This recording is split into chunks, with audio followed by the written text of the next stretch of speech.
तो ये है डेनिस, इस वर्ल्ड की सबसे स्ट्रॉन्गेस्ट पार्टी का एक मेंबर जिसका लेवल है 99। लेकिन इतना ज्यादा स्ट्रॉन्ग होने की वजह से ही उनकी पार्टी का लीडर डेनिस को हमेशा के लिए निकाल देता है, ये कहकर कि तुम तो बस एक बावर्ची हो, तुम हमारे किसी काम के नहीं। और अब डेनिस के पास जाने के लिए कोई जगह नहीं सिवाय अपने बचपन का एक सपना पूरा करने के जो वो हमेशा से करना चाहता था।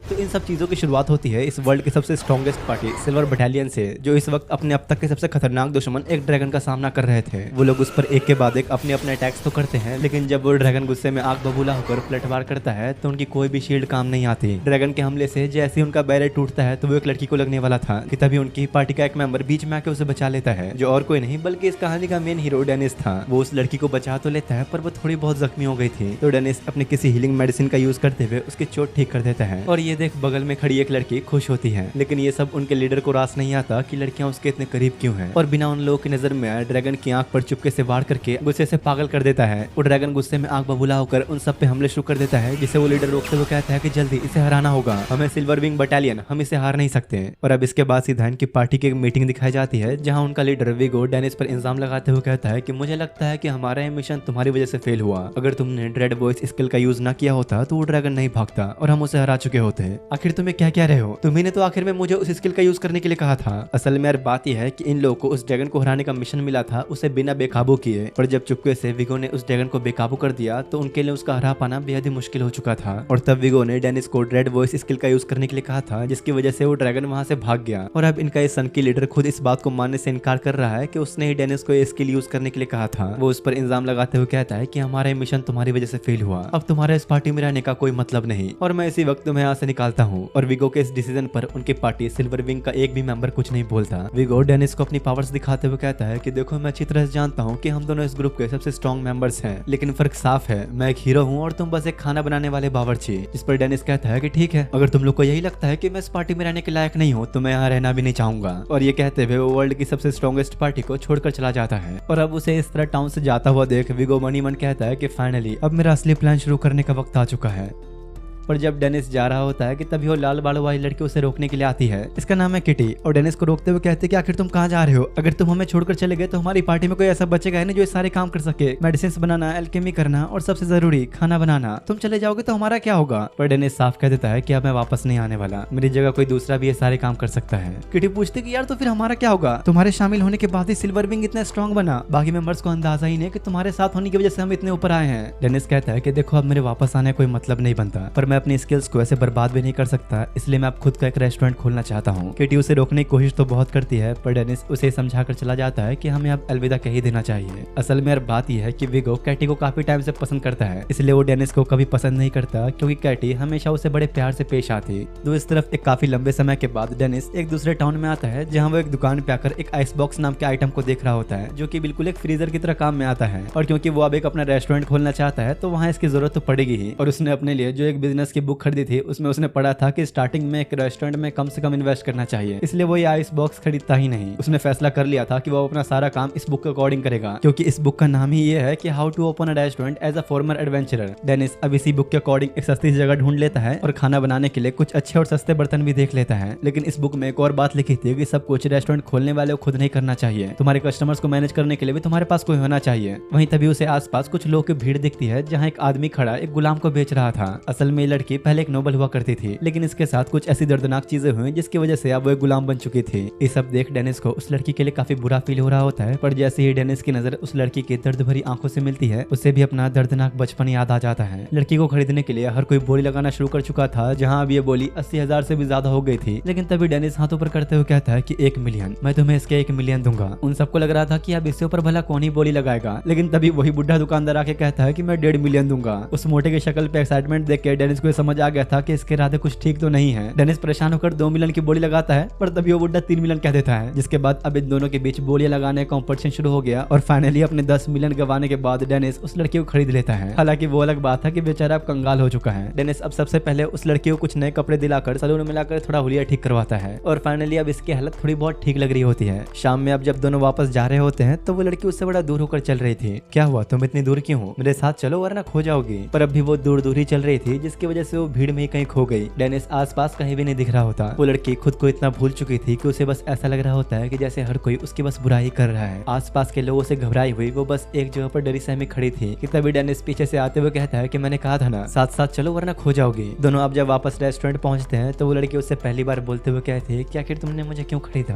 देखो कोई बड़ी वजह तो नहीं है, बस तुम्हें देखकर मुझे अपना बचपन याद आ गया। वैसे तुम्हारा नाम क्या है, तुमने अब तक बताया नहीं। पहले तो वो कहती है कि आप मुझे गुलाम भी बुला सकते हो, पर डेनिस के दोबारा पूछने पर वो अपना नाम एडी बताती है। वो डेनिस को मास्टर कह के बुलाती है तो वो कहता है कि अरे मैं कोई इतना भी खास इंसान नहीं हूँ, तो मुझे मेरे नाम से बुला सकती हो। डेनिस कहता है कि देखो अब तुम आजाद हो, अगर मेरे साथ रुकना है तो ठीक है, वरना चाहो तो जा भी सकती हो। लेकिन फिलहाल तो उसे काफी भूख लगी थी, तो वो अब एडी को आराम से बिठाकर खाना बनाना शुरू कर देता है, जहाँ वो सबसे पहले फायर मैजिक से आग जला के सारी सब्जियों को एक साथ काट लेता है। अपनी बेहतरीन टॉप टियर कुकिंग स्किल्स दिखाते हुए वो इतना टेस्टी खाना बनाता है कि उसकी खुशबू से ही एडी को और भूख लग जाती है। डेनिस की बनाई ये डिश इतनी लजीज थी कि बस वो एक बाइट खाकर खुशी से उस पर टूट पड़ती है, क्योंकि इससे पहले आज तक उसने कभी ऐसी टेस्टी चीज नहीं चखी। एडी को इस तरह रोता देख डेनिस समझ जाता है कि इसने अपनी जिंदगी में बहुत कुछ सहा है और मन में सोचता है कि अब मैं इसके साथ ऐसा कभी नहीं होने दूंगा। लेकिन तभी खाते खाते ही बेचारी के गले में खाना फंस जाता है, जो देख डेनिस से परेशान हो गया कि अब क्या करूं। अगले दिन अब वो एडी के लिए एक बिल्कुल ही नई ड्रेस लेकर आता है और अब साथ में दोनों टाउन में घूमते हुए अपने रेस्टोरेंट के एडवर्टाइजमेंट के लिए हर जगह पोस्टर चिपकाने लगते हैं। अब खाना वाना बनाने का सारा सामान लाकर वो लोग रेस्टोरेंट को भी अच्छे सजाते हैं, जिसके बाद अब काफी दिनों की मेहनत के बाद डेनिस का रेस्टोरेंट फाइनली पब्लिक के लिए ओपन हो जाता है। और क्योंकि एडी यहाँ की वेटरेस थी तो लोगों को सर्व करने के लिए प्रैक्टिस कर रही होती है। हालांकि वो अलग बात है कि घंटों बीतने के बाद भी यहाँ अब तक कोई नहीं आया, लेकिन डेनिस को पूरा यकीन था कि देख लेना ये जगह एक दिन बहुत फेमस होगी। उसे इतना यकीन इसलिए था क्योंकि उसने अपने रेस्टोरेंट में हर एक चीज A1 क्वालिटी की रखी होती है। कहाँ हो मेरे कस्टमर्स, जल्दी आ जाओ, मैं तुम्हारे इंतजार कर रहा हूँ, क्योंकि मैं पहली बर्बाद हो चुका हूँ, तो कम से कम कोई बोनी तो करा दो मेरी। और फाइनली काफी इंतजार के बाद एक कस्टमर आता है जिसने एक फुल बॉडी आर्मर पहन रखा था, जो देख वो दोनों भी हैरान होता है कि भाई ये क्या है, यहाँ कोई वॉर चल रही है क्या। पर खैर जो भी हो, फाइनली उनके पास एक कस्टमर तो आया और डेनिस उसका वेलकम करते हुए अंदर बुलाता है। वो आर्मर वाला बंदा भी अब चुपचाप बैठ के मेनू देखने लग जाता है। डेनिस के अंदर तो मानो एक्साइटमेंट की आग जल रही थी, क्योंकि उसका पहला कस्टमर जो है वो बंदा थोड़ा शर्माते हुए मेनू में से सबसे सस्ता वाला आइटम ऑर्डर करता है, जो देख डेनिस समझ गया कि शायद इसके पास उतने पैसे नहीं है। लेकिन ये इन लोगों का पहला कस्टमर था, तो डेनिस उसे एक बढ़िया सी डिश बना कर देने की सोचता है। अरे नहीं नहीं रहने दो, मेरे पास इतने पैसे नहीं है। अरे कोई बात नहीं, तुम मेरे पहले कस्टमर हो तो इतना तो बनता ही है। और एक मिनट, तुम एक लड़की हो।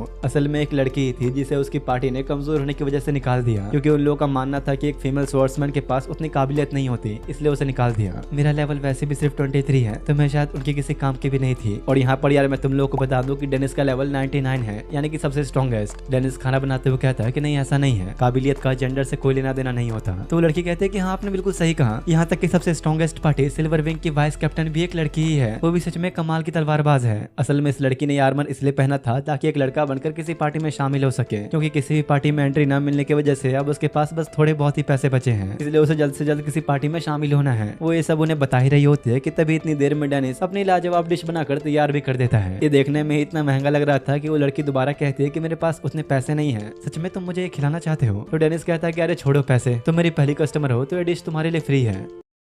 वो जब उसे खाना शुरू करती है तो इतना टेस्टी होता है कि वो अपने हाथ ही नहीं रोक पाती और बताती है कि मैंने आज से पहले ऐसा खाना कभी नहीं खाया। डेनिस कहता है कि अच्छा अगर ऐसी बात है तो फिर क्यों ना तुम हमारी रेगुलर कस्टमर बन जाओ। लेकिन उसके लिए दिक्कत ये थी कि ना ही उसके पास कोई काम है और ना ही पैसे। यहाँ आने वाले एडवेंचरर्स को मैं तुम्हें उनकी पार्टी में शामिल करने के लिए जरूर बोलूंगा। और अब धीरे धीरे उसके रेस्टोरेंट में कस्टमर्स भी आना शुरू हो गए थे, जहाँ कुछ एडवेंचरर्स भी आए होते हैं। तो मौका देखकर डेनिस उनसे पूछता है कि अगर तुम लोग कोई पार्टी बना रहे हो तो क्या तुम्हें अपनी पार्टी में कोई फीमेल स्वॉर्ड्समैन चाहिए, उसके पास सच में कमाल की काबिलियत है। शाम होने पर जब वो लड़की दोबारा आती है तो उसे पता लगता है कि डेनिस ने कुछ एडवेंचर्स को मना भी लिया उसे शामिल करने के लिए, जो सुन वो तो बहुत खुश होती है। लेकिन डेनिस कहता है कि उसमें सिर्फ लड़के ही लड़के हैं, तो शामिल होने से पहले एक बार दोबारा सोच लो। अरे छोड़ो यार, मैं कोई बच्ची नहीं हूँ, इतनी फिक्र मत करो मेरी। डेनिस दोबारा उसे कुछ नई और बेहतरीन डिश बना के देता है, जो दे वो खाते हुए इतनी तारीफें कर रही थी कि वो भी कहता है कि अरे पहले खा तो लो। और अब उनके पास एक के बाद एक काफी सारे कस्टमर्स आने लगते हैं, जिन्हें डेनिस और एडी दोनों ही मिलकर अच्छे से हैंडल करते हैं। रात होने पर लास्ट की 2 कस्टमर्स 2 लड़कियां आती हैं, जहाँ वो आपस में बैठकर खाते हुए बातें कर रही थी कि क्या तुम्हें पता है कुछ पार्टी के लोगों ने एक फीमेल एडवेंचरर को अपने साथ शामिल करके एक डंजन में ले जाकर उसके साथ जबरदस्ती की और उसे ऐसे ही मरने के लिए छोड़कर वापस आ गए। उन्होंने ऐसा 2-3 लड़कियों के साथ किया और अब दूसरे टाउन में भाग गए। और ऑब्वियसली भाई डेनिस ये सब सुनकर थोड़ा परेशान हो जाता है, क्योंकि ऐसे ही सुबह उसने 4 एडवेंचरर्स को उस लड़की को पार्टी में लेने की रिक्वेस्ट की थी। दूसरी तरफ यहाँ वो लड़की उन्हीं एडवेंचरर्स के पास आई होती है उनके ग्रुप में शामिल होने के लिए। और हाँ, इस लड़की का नाम है हेनरिटा और ये इस पार्टी का लीडर स्टिल। वो लोग अपने अगले काम के लिए जंगलों में आए होते हैं, जहाँ हेनरिटा पूछते हैं कि आखिर हम लोग करने के वाले हैं। तो लीडर कहता है कि ज्यादा कुछ नहीं, बस हमें डंजन में जाकर थोड़ी बहुत चीजें इकट्ठा करनी है। डंजन में आते ही हेनरिएटा अपनी स्वॉर्ड स्किल से काफी सारे मॉन्स्टर्स को मार गिराती है, लेकिन उसे अंदाजा भी नहीं था कि उसके साथ आगे क्या होने वाला है। डंजन में बहुत देर तक चलने के बाद वो लोग काफी अंदर आगे होते हैं, जहाँ एक गोलम उनके सामने खड़ा था। हेनरिएटा उसे एक बार में खत्म कर देती है और इसके बाद उनके पास आने वाले सारे के सारे मॉन्स्टर से वो अकेले ही लड़ने लगती है, जिसकी वजह से वो कुछ ज्यादा ही थक गई थी और पूछती कि भला हम लोग और कितना अंदर जाने वाले हैं। अरे ज्यादा नहीं, बस थोड़ा ही आगे हैं। कुछ देर बाद वो लोग अपनी लोकेशन पे पहुंच जाते हैं, जहाँ हर जगह क्रिस्टल से क्रिस्टल थे और वो लोग हेनरिएटा को ऐसा दिखाते हैं कि वो लोग यही इकट्ठा करने आए हैं। और फिलहाल इतना फाइट करने की वजह से वो कुछ ज्यादा ही थक गई होती है, तो स्टिल अपने दूसरे पार्टी मेंबर से कहता है कि काफी थक चुकी है, जरा तुम इसे अपने रिकवरी मैजिक से रिकवर तो कर दो। और तब इनके असली इरादे सामने आते हैं। वो लोग उसे जोर का एक बिजली का झटका देकर वहीं बेहोश कर देते हैं। अरे यार तुम तो कितने बेवकूफ हो, कुछ अनजान लड़कों पे भरोसा करके अकेले ऐसे ही आ गए हमारे साथ। अब तो तुम जानती हो कि हम तुम्हारे साथ क्या करने वाले हैं। अगर तुमने हमें खुश कर दिया तो हो सकता है कि हम तुम्हें जिंदा भी छोड़ दें।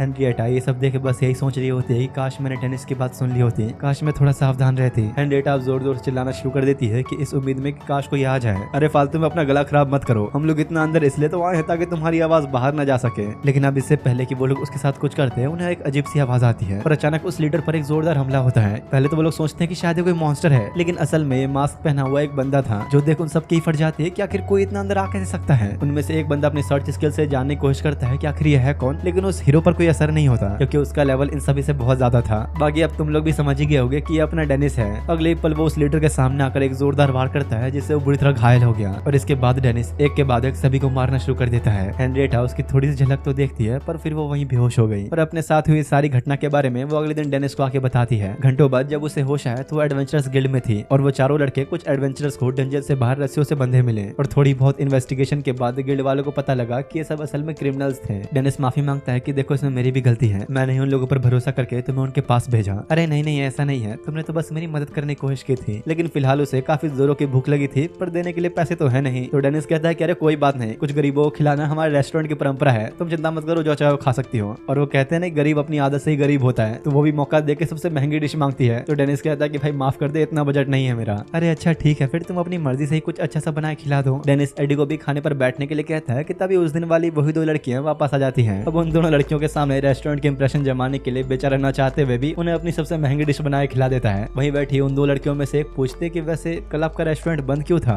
अरे वो कल जरा मुझे कुछ अर्जेंट काम आ गया था तो मुझे जाना पड़ा। हेनरिएटा कोई बातें सुन थोड़ा शक होता है और जब वो डेनिस को थोड़ा ध्यान से देखती है तो उसे वही आदमी नजर आता है जो कल उसकी मदद के लिए आया था। लेकिन इससे पहले कि वो कुछ पूछती, रेस्टोरेंट में कुछ और कस्टमर्स आ जाते हैं। अगले दिन हेनरिएटा दोबारा खाने पीने के लिए आई होती है और डेनिस से कहती है कि जरा मुझे ये बताओ, क्या मुझे अपना जेंडर छुपा के अभी भी एडवेंचर बनना कंटिन्यू करना चाहिए, क्योंकि डंजन में जो सब मेरे साथ हो उसके बाद मैं काफी परेशान हूँ। डेनिस कहता है कि देखो तुम्हारे ऊपर है, तुम्हारा जो दिल करे वो करो, उसी में तुम्हें खुशी मिलेगी। जो सुनते ही वो थोड़ी सोचे पड़ गई और फिर अचानक भाग के बगल वाले कमरे में चली जाती है। और कुछ देर बाद जब बाहर आई तो बिल्कुल ही एक अलग लुक में। डेनिस की बातों से मोटिवेट होकर उसने अपने सारे आर्मर्स उतार दिए थे, क्योंकि अब वो वैसे जीना चाहती है जैसी वो है। एडी भी कहती है कि वाह बहुत बढ़िया। डेनिस अब उसे खाना दे देता है, जिसे वो बेचारी बड़ी शौक से खा रही थी। लेकिन तभी वो कहता है कि तुम्हारे पास कोई जॉब भी नहीं और तुम यहाँ रोज खाने आ रही हो। मैं तुमसे कह दे रहा हूँ, मैं समाज सेवा और नहीं कर सकता, ये सब फ्री में नहीं है, जल्द से जल्द यहाँ के सारे कर्ज चुकाओ, नहीं तो मैं कंगाल हो जाऊंगा। डेनिस गुस्सा कर रहा होता है और वो बड़े शांति से सब सुन रही होती है। इसी बीच एक नई लड़की उनके रेस्टोरेंट में आती है, जो देख डेनिस भी सोचता है कि लड़का है लड़की। वो लड़की पूछते कि वैसे तुम लोगों के पास यहाँ पर अच्छा क्या है। अरे जो चाहे मंगा लो, यहाँ पर सब कुछ अच्छा ही मिलता है। हालांकि उसने मेनू तो पकड़ा हुआ था, पर वो लोग अब उसे एक एक करके सारी डिश के नाम बताते हैं। लेकिन ये सुनने के बाद भी वो कहते हैं कि यार छोड़ो, मुझे ये सब नहीं खाना। डेनिस गुस्से में कहता है कि अभी तो फिर तुझे खाना क्या है, सारे डिश तो हमने बता दिए, उल्टा एटीट्यूड हमें दिखा रही है। हेनरिएटा बेचारे को शांत करती है कि अरे शांत हो जाओ, कस्टमर है ये।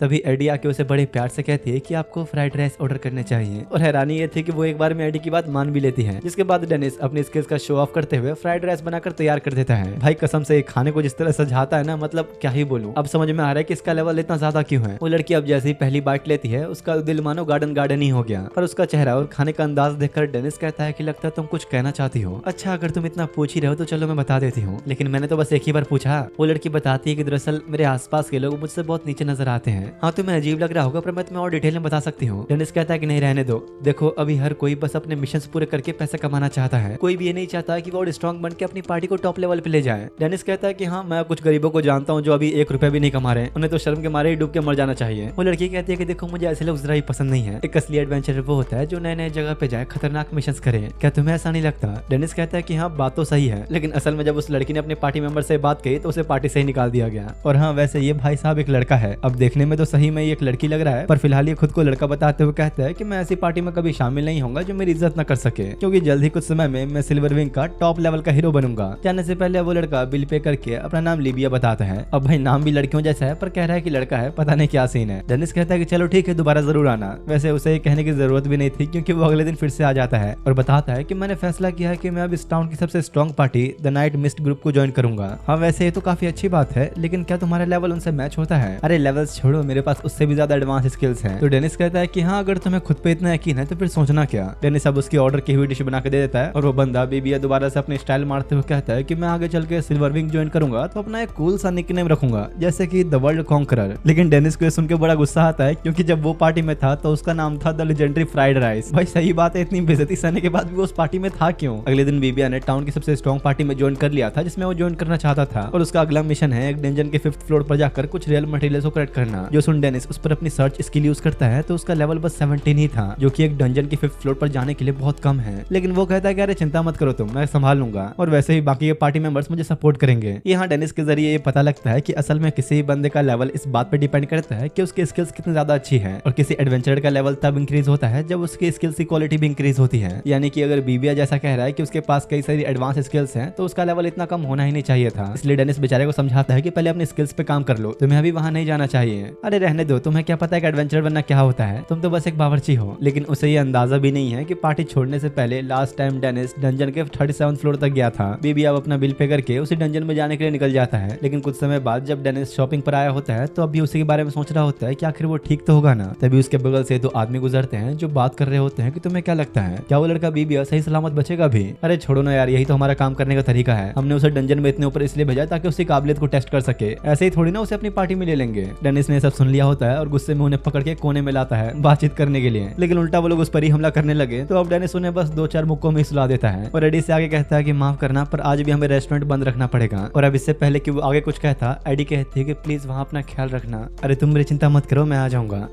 तो इस तरफ यहाँ दिखाया जाता है कि बीबिया कुछ मॉन्स्टर से बच के भाग रहा होता है क्योंकि वही नाइट मिस्ट ग्रुप के पार्टी मेंबर्स उसे वहाँ छोड़ के चले गए, ये कहते हुए कि हम तुम्हारी काबिलियत देखना चाहते हैं, इसलिए अकेले इस फ्लोर को क्लियर करो। बीबिया उनसे बच के भाग ही रहा होता है कि अचानक नीचे गिर गया क्योंकि कुछ बेलों ने उसके पैरों पर जकड़ लिया था। इन सबसे वो बेचारा इतना डर गया था कि खुद को छुड़ाते हुए बस रोने लग जाता है क्योंकि उसने अपनी एडवांस स्किल्स के बारे में जितना कुछ सोचा था यहाँ कुछ भी काम नहीं आता। वो बेचारा ये सोच के डर रहा होता है कि अगर मैं इसी तरह यहाँ पर फंसा रहा तो गॉब्लिन्स मुझे जिंदा नहीं छोड़ेंगे, अब मैं कुछ भी कर लूं बचने नहीं वाला। लेकिन तभी उसे कुछ अजीब सी आवाज आती है और जब गॉब्लिन्स उसके पास पहुंचते हैं तो वहाँ पर कोई भी नहीं होता क्योंकि यहाँ एक अनजान लड़की ने बीबिया को बचा लिया होता है। वो उसका थैंक्स करते हुए पूछता है कि भला तुम ऐसी जगह पे क्या कर रही हो? और यार इस लड़की के साथ भी वही हुआ था जो बीबिया के साथ हुआ। कमजोर होने की वजह से उसके पार्टी मेंबर्स छोड़ के ही चले गए और इस लड़की का नाम है सिंथिया। वो बीबिया से पूछती है कि वैसे तुम्हारे पार्टी मेंबर्स कब आएंगे, हम उनके साथ तो यहाँ से बाहर निकल सकते हैं ना? तो बीबिया बताता है कि नहीं ऐसा कुछ नहीं होने वाला, मैं भी बिल्कुल तुम्हारी तरह हूँ, बेहद ही कमजोर, इसलिए वो लोग भी मुझे अकेला छोड़कर चले गए। मैं तो अपनी स्किल्स में इतना बेकार हूँ कि मुझे हर बार पार्टी से निकाल दिया जाता है। तभी उसे कुछ गॉब्लिन्स की आवाज आती है जो उनकी तरफ आ रहे थे। तो बीबिया कहता है कि मेरे पास एक प्लान है, मैं गॉब्लिन्स के सामने जाकर इनका ध्यान भटकाऊंगा जब तक तुम पीछे के रास्ते से भाग जाना। वो अपने पुराने दिनों के बारे में सोचते हुए कहता है कि मैं कितना सेल्फिश हूँ, मैंने हमेशा हर पार्टी में हर एक को खुद के नीचे समझा, लेकिन यहाँ तो एक अनजान लड़की ने मेरी जान बचाई। अब जैसे ही गॉब्लिन्स उनकी तरफ आते हैं बीबिया जल्दी से उनका ध्यान भटकाने के लिए भाग जाता है और जल्दी से सामने आकर उन्हें रोकने के लिए अपने पाम मैजिक का यूज करता है, जिससे कि बीबिया उन्हें रोक तो पाया लेकिन बस कुछ सेकंड्स के लिए। और अब इससे पहले कि वो सारे गॉब्लिन्स उस पर टूट पड़ते हैं अचानक तभी कुछ अजीब होता है और वो सब के सब एक बार में ही खत्म हो गए क्योंकि यहाँ पर अपना hero the legendary fried rice आ चुका था। हालांकि वो तो बीबिया को बचाने आया होता है पर उसके ऐसे अजीब से मास्क से वो इतना डर गया था कि उसे लगता कि शायद कोई मॉन्स्टर है, अब पक्का ये मुझे भी खा जाएगा।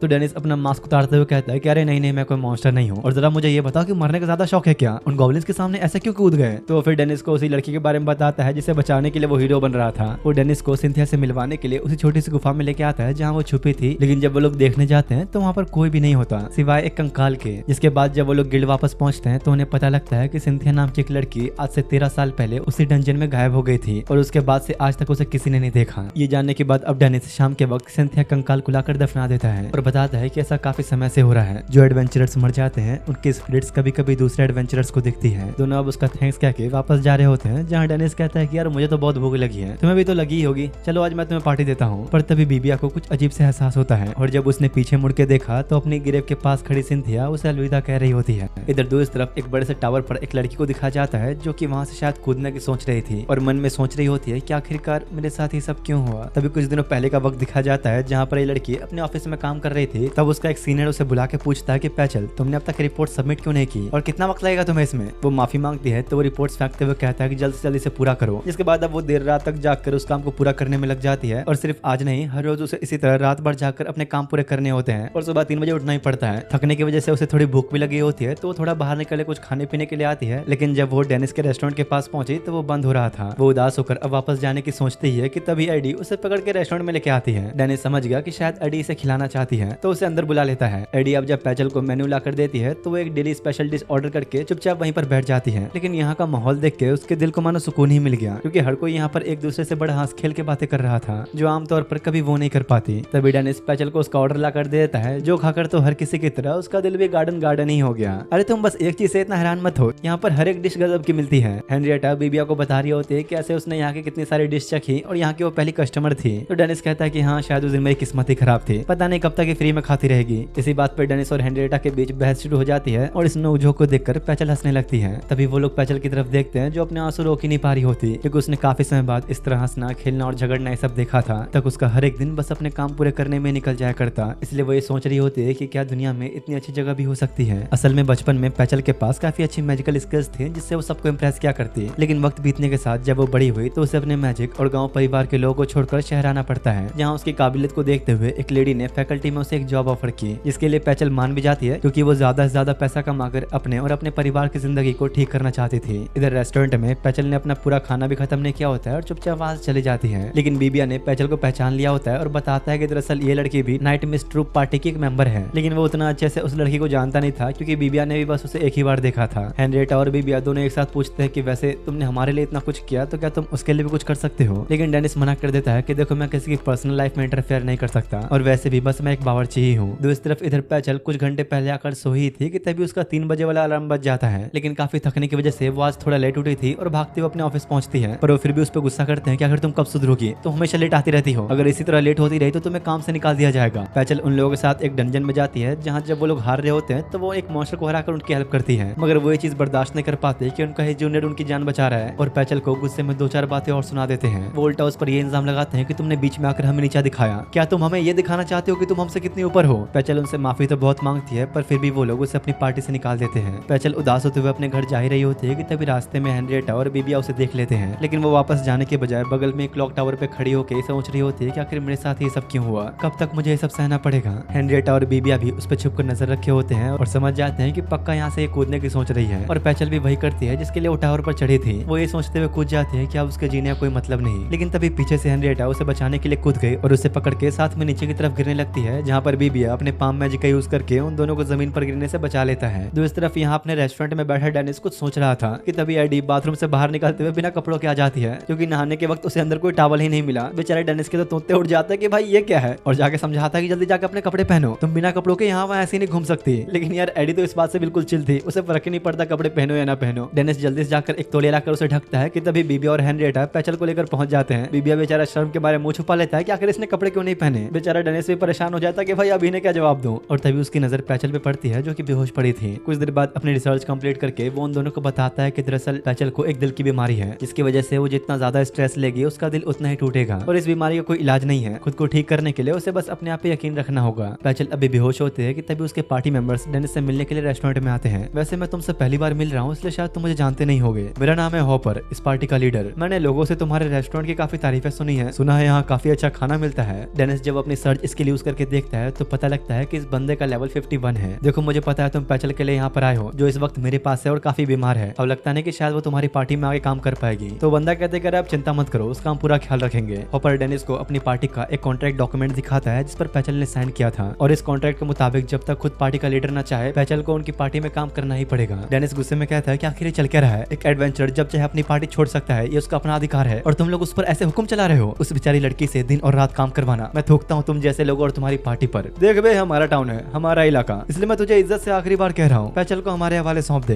तो इस तरफ पैचल को होश आ गया होता है जहाँ उसके सामने एडी बैठी थी, पर वो डरी सहमी हुई कहती है कि आखिर तुमने मेरी जान क्यों बचाई, मुझे मरने क्यों नहीं दिया। तो एडी कहती है कि सिर्फ तुम अकेली नहीं हो, तुम्हारी तरह मैंने भी कई बार खुद की जान लेने का सोचा, यहाँ तक कि मेरे गुलाम बनने के बाद तो मेरी हर एक दिन की जिंदगी मौत से ज्यादा बदतर थी, पर मैंने फिर भी हार नहीं मानी और और फिर एक दिन मेरी जिंदगी में डेनिस आया, जो कि मेरे अंधेरे से कैद जिंदगी में एक रोशनी की तरह था। दूसरी तरफ डेनिस हॉपर से कहता है कि तुम यहाँ पर खुद को कानून समझ रहे हो, आखिर तुम कहीं के राजा हो क्या? तो हॉपर कहता है कि देख भाई, शायद अभी तुझे पता नहीं है, लेकिन टाउन की सबसे स्ट्रॉन्ग पार्टी ही पूरे टाउन पर राज करती है। जैसे कि तू सिल्वर विंग को ही देख ले। हम दोनों में फर्क बस इतना है कि सिल्वर विंग के पास रॉयल हाई क्लास नोबल्स आते हैं और हमारे पास बस इस टाउन के कुछ छोटे मोटे लोग। लेकिन हाँ, हमारे पास इतना कंट्रोल जरूर है कि कल को अगर तुम्हारा ये ढाबा किसी हादसे में जल भी जाए तब भी हम पे कोई उंगली नहीं उठाएगा। जो सुन डेनिस को तो बहुत गुस्सा आ रहा होता है, लेकिन इससे पहले कि वो कुछ बोलता, अंदर एक लड़की आती है जो और कोई नहीं बल्कि सिल्वर विंग की वाइस कैप्टन कैटी होती है। क्या हुआ, तुम मुझे देखकर खुश नहीं लग रहे? कम से कम हाय हेलो तो करो। लेकिन डेनिस कहता है कि देखो, मुझे भी कुछ जरूरी काम है, मैं बिजी हूँ। इस पर कैटी को बड़ा गुस्सा आता है कि मैं तुमसे मिलने के लिए रॉयल कैपिटल से यहाँ तक आई और तुम मुझे ऐसे आकर दिखा रहे हो। कैटी को देख के हॉपर के तो माने तोते ही उड़ गए, क्योंकि उसके हुलिये और कोट के सिंबल से वो समझ जाता है कि ये जरूर सिल्वर विंग की वाइस कैप्टन है। कैटी पूछते है कि वैसे ये बुढ़ा कौन है और तुम मुझसे बात करो, मैं इतनी दूर से आई हूँ, ठीक है?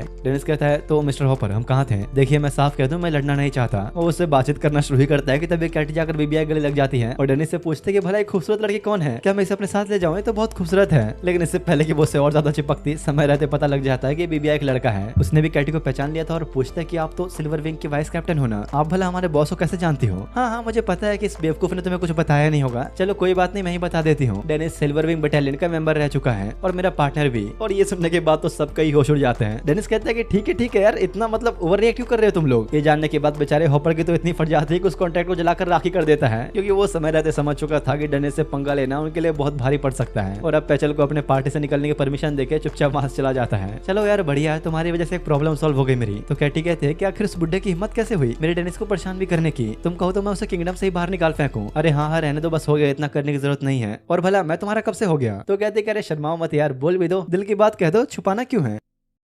इसी बीच एडी पेचल को लेकर नीचे आ जाती है। डेनिस दोनों के लिए अपनी डेली स्पेशल वाली डिश बनाकर तैयार कर देता है, जो कि कैटी भी बड़े चाव से खाती है, क्योंकि उसे ये बड़े टाइम बाद खाने को मिला। पेचल थोड़ा कैटी को देखकर हैरान होती है कि क्या सच में इतना टेस्टी है। और एक बार फिर से जैसे ही पेचल टेस्ट करती है, उसका दिल मानो गार्डन ही हो गया। जो देख वो सब खुश होते हैं कि चलो फाइनली कम से कम इसका मूड तो ठीक हुआ। अगले दिन अब सिल्वर विंग बटालियन का ऑफिस का सीन दिखाया जाता है, जहाँ बकायदा भाई इनके पास पूरा महल जैसा एक हेडक्वार्टर है। जैसे ही कैटी वापस आती है तो विगो पूछता है कि भला तुम डेनिस से मिलने क्यों गई थी? तो वो बहाना देते हुए कहती है कि नहीं, मैं तो बस उसके रेस्टोरेंट में थोड़ा खाना पीना खाने गई थी। लेकिन असल में यार कैटी दोबारा से डेनिस को सिल्वर विंग में ज्वाइन करने के लिए कहने आई थी, क्योंकि उसे यकीन है कि डेनिस के बिना जल्द ही सिल्वर विंग पूरी तरह से खत्म हो जाएगी। लेकिन उसने साफ मना कर दिया कि देखो, मैं वापस नहीं आ सकता, अब मैं कोई एडवेंचरर नहीं, बस एक बावर्ची हूँ। इधर यहाँ कैटी विगो को समझाने की कोशिश करती है कि हमें डेनिस को पार्टी में वापस बुलाना चाहिए, हमें उसकी जरूरत है। लेकिन वो साफ कह देता है कि नहीं, उसे वापस लाने की कोई जरूरत नहीं, और तुम भी जरा उसके पास जाना बंद कर दो। दूसरी तरफ इधर अपने डेनिस का रेस्टोरेंट इतना तगड़ा चल रहा होता है, कस्टमर्स भरे पड़े थे और ऑर्डर्स पे ऑर्डर्स आ रहे होते हैं। लोगों को उसके हाथ का खाना इतना पसंद आ रहा है कि उन्हें ऑर्डर्स पे ऑर्डर्स मिल रहे हैं। साथ ही पेचल ने डेनिस के रेस्टोरेंट में काम करने का फैसला किया होता है और फिलहाल वो यहाँ खुश भी है। लेकिन अब भी हेनरिएटा रोज रोज आकर बेचारे डेनिस के पास फ्री का खाना खा रही थी, जो देख के डेनिस का और दिमाग खराब होता है, क्योंकि उसे अब तक जॉब ही नहीं मिली, तो बिल कैसे ही भरेगी। कस्टमर्स का आना जाना लगा ही होता है कि तभी डेनिस कुछ गहरी सोच में डूब गया और उसके हाथ से एक बर्तन छूट जाता है और कुछ सोचते हुए बीबिया से पूछता है, क्या तुम छुट्टी वाले दिन भी यहाँ आ सकते हो?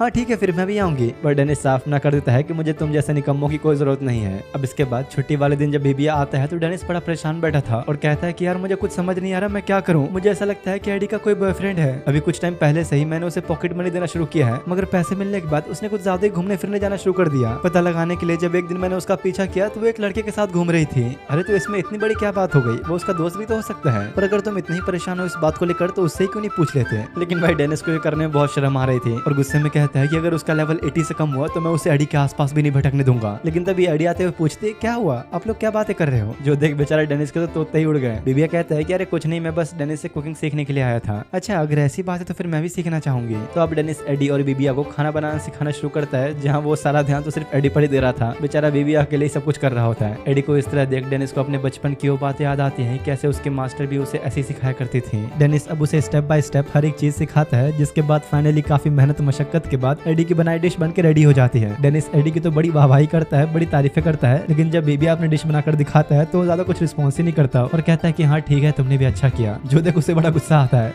अचानक तभी बाहर से क्लॉक टावर से बेल बजने की आवाज आती है, जो सुनते ही एडी एकदम से जाने लगी, ये कहते हुए कि मुझे जरा कुछ काम आ गया, मैं आती हूँ थोड़ी देर में। इसी बीच पैचल भी सोकर उठी होती है, तो डेनिस कहता है कि अरे वाह, बहुत बड़े टाइम पर आई तुम, एक काम करना है, दोनों डिश तुम खा लेना। और बीबिया को पकड़ते हुए कहता है कि जरा तुम मेरे साथ चलो, हम उसका पीछा करते हैं। तभी हेनरिएटा भी आते हुए कहती है कि पता है मैंने आज किसी पार्टी को ज्वाइन करने का सोचा है। डेनिस कहता है कि अरे वाह, बहुत बढ़िया, एक काम करो तुम पैचल के साथ मिलकर टाइम पास करो जब तक हम लोग आते हैं। और वो खुद बीबिया को उठाकर फरार हो जाता है। वो लोग अब एक दीवार के पीछे छुपकर एडी का पीछा कर रहे होते हैं, जहाँ डेनिस एडी के साथ खड़े एक लड़के को बीबिया को दिखाते हुए कहता है कि ये देख, ये है वो लड़का, मैंने कहा था ना जरूर कुछ गड़बड़ है। अरे यार तुम झूठ मूठ का परेशान हो रहे हो, वो उसका दोस्त भी तो हो सकता है। एडी और वो लड़का अब घूमते फिरते एक ज्वेलरी शॉप पर आते हैं, जो देख डेनिस तो पागल ही हो गया, क्योंकि उसे लग रहा था कि पक्का ये लोग अपनी शादी के लिए वेडिंग रिंग खरीदने आए हैं। यही सब सोच सोच के वो बेचारा अपना सर पकड़े बैठा होता है। तो बीबिया कहता है कि अरे यार इतना परेशान मत हो, मेरे पास एक आइडिया है। तो इस तरफ इधर हेनरिएटा और पैचल राशन का कुछ सामान लेने आए होते हैं, जहाँ हेनरिएटा ये सोचकर परेशान होते कि कब वो डेनिस का कर्जा चुका पाएगी। पैचल पूछते क्यों तुम इतना परेशान क्यों, तुम्हारे पास कोई सेविंग्स नहीं है क्या? लेकिन उस बेचारी के पास सेविंग्स तो क्या 1 रुपया भी नहीं है। लोग काम करके पैसा कमाते हैं, पर वो उल्टा काम करके अपने पैसे गवाती है। पैचल कहते कोई बात नहीं, तुम्हारे कर्जे में थोड़ी हेल्प कर दूंगी। लेकिन तभी उन्हें सामने खड़े कुछ लोग की बातें सुनाई दे रही थी, जो कि बीबिया के बारे में कुछ बोल रहे थे। शायद यहाँ कोई प्लानिंग चल रही है। इधर बीबिया ने उन लोगों की बातें सुनने के लिए एक मेगाफोन खरीदा होता है और डेनिस के कंधे पे चढ़ के उनकी बातें सुनने लगता है। डेनिस कहता है कि अरे वाह, क्या बात है, क्या दिमाग है तुम्हारा। लेकिन जो अंदर उन लोगों की बातें हो रही थी उन्हें सुन के तो दोनों के होश उड़ जाते हैं और वहीं खड़ा होकर चिल्लाना शुरू कर देता है कि आखिर चल क्या रहा है इन लोगों का, मुझे पता था कुछ ऐसा ही होगा। और वहीं खड़ा होकर गुस्से में चिल्लाना शुरू कर देता है। अचानक तभी उनके बगल में बहुत ही स्पीड में कोई बंदा आकर अपने विंड मैजिक का यूज करते हुए एक बुढ़ी औरत का पर्स चुरा के भाग जाता है। ये देखते ही डेनिस बीबिया को अपने कंधों पर बिठाए उसके पीछे भागने लग जाता है। वो चोर जैसे ही डेनिस को अपने पीछे आता हुआ देखता है, विंड मैजिक के जरिए घर के ऊपर चढ़ जाता है। बीबिया भी अपने पाम मैजिक का यूज करता है, जिसपे से उछल कर डेनिस सीधा क्लॉक टावर पे जाता है और बीबिया के पाम मैजिक के जरिए ही यहाँ वहाँ उछलते हुए जैसे उस चोर के पास पहुंचने वाला होता है, वो चोर अपने विंड मैजिक से उन्हें धकेलते हुए तेजी से निकल जाता है। इसी बीच उछलते हुए बीबिया हेनरिएटा और पैचल को देख लेता है। उस चोर को लग रहा था कि वो बच के निकल गया, लेकिन अगले ही पल हेनरिएटा आसमान से कूदते हुए उसके पीठ पे आ गिरती है। डेनिस आ गया उसका सर चलाते हुए तारीफ करता है कि चलो कम से कम तुम गरीब हो लेकिन कुछ काम तो आ गई। रात में जब वो लोग रेस्टोरेंट में वापस आते हैं तो उन्हें डेनिस के जरिए पता लगता है कि बीबिया का एक बॉयफ्रेंड है, जो सुन के उन दोनों के तो होश उड़ जाते हैं। तो बीबिया समझाता है कि अरे नहीं, हमें बस शक है, अभी ये बात कंफर्म नहीं है कि वो बॉयफ्रेंड ही है या फिर कोई और। वो लोग इसी बारे में बात कर ही रहे थे कि तभी एडी वापस आती है, जो डेनिस के लिए एक गिफ्ट लेकर आई थी। एडी बताती है कि दरअसल मैंने अपनी पॉकेट मनी बचाकर तुम्हारे लिए गिफ्ट खरीदा और इसे खरीदने में एक लड़के ने मेरी मदद की।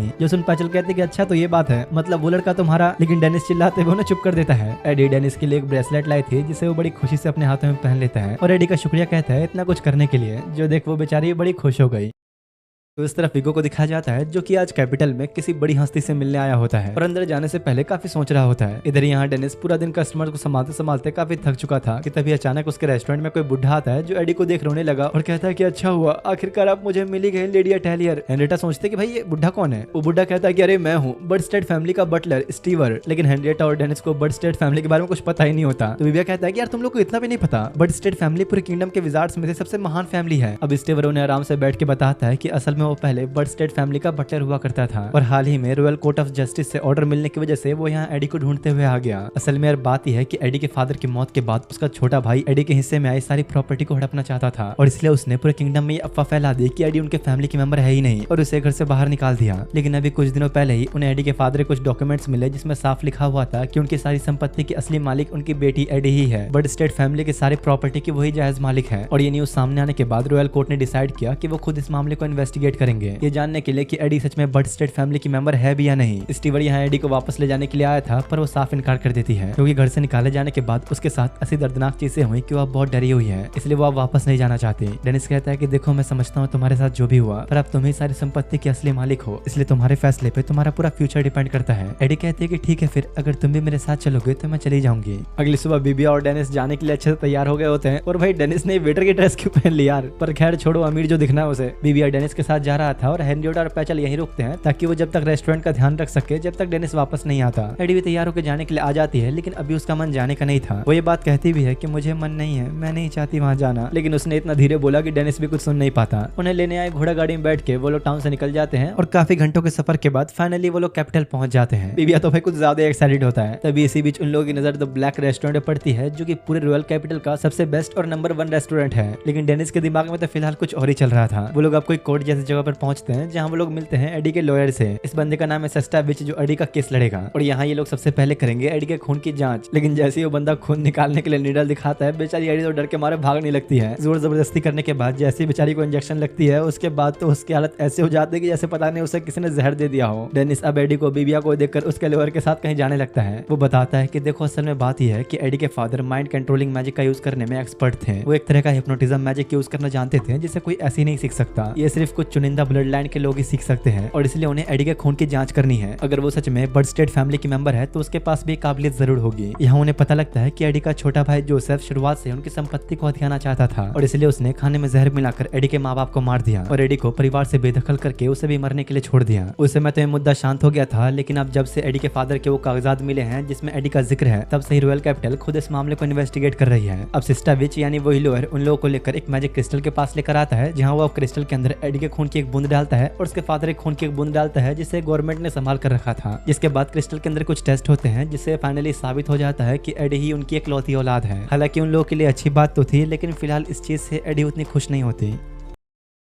के बाद अब एक कोर्ट रूम का सीन दिखाया जाता है जहाँ पर काफी सारे नोबल्स बैठे थे। एडी के फादर का छोटा भाई जोसेफ भी वहीं पर होता है और डेनिस को देख कहता है कि अरे ये तो वही फट्टू है ना, इसे सिल्वर विंग वालों ने लात मार कर निकाला था। डेनिस गुस्से में जवाब दे ही रहा होता है कि तभी जज उसे शांत कर देते हैं और यहीं पर बीबिया को डेनिस का सरनेम पता लगता है जो कि है डेनिस ब्लैक। जो सुन वो काफी हैरान भी था। जज यहाँ पर अनाउंस तो करता है कि एडी सारी संपत्ति के असली मालिक है, लेकिन जोसेफ का वकील कहता है कि जज साहब देखिए, ये सच है कि एडी उनकी ही बेटी है, लेकिन एडी का जन्म उनके किसी रखेल से हुआ है, तो इसे परिवार का सदस्य मानना सही नहीं होगा। सिस्टा विच कहता है कि अगर अच्छा ऐसी ही बात है तो फिर क्यों ना हम उसका ब्लड टेस्ट कर लें। वो लोग भी इस बात पर एग्री होते हैं और एक डॉक्टर आकर एडी का खून लेता है, जिसके बाद जज हर किसी को एक स्टिक चुनने के लिए कहता है जिससे उस इंसान को चुना जाएगा जो एडी का ब्लड वेरिफिकेशन करेगा। और किस्मत से इस टेस्ट के लिए उनके ही बटलर स्टीवर्ट को चुना जाता है, जो अब उसी मैजिकल क्रिस्टल के अंदर सबसे पहले एडी का खून डालता है और फिर लॉर्ड फेमस का यानी कि एडी के फादर का, जो ऑब्वियसली मैच हो भी जाता है। और इसके बाद बारी आती है एडी का खून लॉर्ड फेमस की बीबी एलिसा के साथ मैच करने की, जो कि इस बार मैच ही नहीं होता। जो देख वो दोनों हैरान होते हैं कि आखिर ऐसा कैसे हो सकता है। सिस्टा विच ऑब्जेक्शन डालते हुए कहता है कि जरूर यहाँ पर कोई गलती हुई है, ये मुमकिन ही नहीं कि उसका खून मैच ना हो। अरे अब तुम लोग मानोगे नहीं, लेकिन यही सच है, वो एक रखेल की बेटी है और ये बात कभी नहीं बदलेगी। जोसेफ यहाँ पर और भी कुछ बहुत सारी उल्टी सीधी बातें करता है जो सुन एडी को बहुत बुरा लगता है। और अब जज भी अनाउंस कर देता है कि एडी लॉर्ड फेमस की ही बेटी है, लेकिन वो एक जायज वारिस नहीं है, तो ये सारी संपत्ति और जायदाद का असली मालिक जोसेफ ही रहेगा। इसी बीच अचानक डेनिस की नजर स्टीवर पर जाती है, जो कि शायद कुछ छुपा रहा था। डेनिस से देखते ही गुस्से में जाके सीधा उसे उठा लेता है, जहाँ उसके हाथ पर एक कट था जिसे वो छुपा रहा था, यानी कि उसने एडी का ब्लड टेस्ट अपने खून के साथ किया, न कि लॉर्ड फेमस की बीवी के साथ। और उसने ये गद्दारी जोसेफ के कहने पर की, क्योंकि जोसेफ की बात मानने पे उसे फिर से फैमिली का मेन बटलर बना दिया जाता। तभी जज चिल्लाता है कि आखिर तुम्हें कर क्या रहे हो, मैं तुम्हें आखिरी वार्निंग देता हूँ, अपनी सीट पर जाके बैठ जाओ। मगर डेनिस को यहाँ पर साफ समझ आ जाता है कि सिर्फ जोसेफ ही नहीं, यहाँ तक कि जज भी मिला हुआ है। उनके किसी भी स्टिक पर कोई निशान था ही नहीं, बल्कि ये सब कुछ पहले से प्लान किया गया था। एक छोटी सी बच्ची एडी के खिलाफ इन लोगों ने इतनी बड़ी साजिश रचाई, जो देख गुस्से में डेनिस का खून खोल रहा होता है और अब वो यहाँ पर सबको खत्म करने के लिए तैयार था। लेकिन बीबिया समझाता है कि रुको, अगर तुमने यहाँ पर खुद पे काबू नहीं किया तो तुम्हें वो लोग जेल भेज देंगे और उसके बाद सोचो एडी का क्या होगा, तुम्हारे बिना वो कैसे रहेगी। ये सब सोच करना चाहते हुए भी डेनिस खुद को शांत कर लेता है। डेनिस अब एडी को लेकर बाहर आ जाता है और कहता है कि मुझे यहाँ इसे लेकर आना ही नहीं चाहिए था, यहाँ रहने से अच्छा है कि एडी मेरे साथ रहे। जिसके बाद ये लोग एक छोटी सी प्रॉपर्टी के पास आते हैं जो कि एडी के हिस्से में आई है। यहाँ बर्ड स्टेट फैमिली की सारी बुक्स और नॉलेज भरी पड़ी है। अंदर पहुंचने पर वो लोग देखते हैं कि इस जगह की हालत तो कुछ ज्यादा ही खराब है, लेकिन तभी अचानक एडी एक जाल में फंसकर नीचे गिर जाती है, जिससे उनके सामने एक हिडन रूम खुल जाता है। बेबी और सिस्टा विच अंदर जाकर जब यहाँ कुछ बुक्स पढ़ते हैं तो उनके तो होश उड़ जाते हैं। डेनिस पूछता है क्या हुआ, क्या तुम्हें कुछ कीमती मिला क्या। बीबिया कहता है कि हाँ, ये सिर्फ कीमती ही नहीं, ये तो एक ऐसा खजाना है जिसे कोई कीमत ही नहीं है। वो दोनों इन बुक्स को पढ़ के बिल्कुल पागल जैसे हो गए थे। तब सिस्टा विच को समझ में आता है कि शायद लॉर्ड फेमस का शुरुआत से यही प्लान था। वो अपनी विल के जरिए लीगली ये सारी किताबें और नॉलेज एडी को सौंपना चाहते थे, क्योंकि वो अच्छे से जानते थे कैपिटल के लोग सारी संपत्ति एडी के हाथ में आने ही नहीं देंगे। इसलिए उन्होंने दुनिया की नजर में छोटी सी कबाड़ जैसी जगह एडी के हिस्से में डाल दी, जिसे कोई ऑब्वियसली हथियाना नहीं चाहेगा।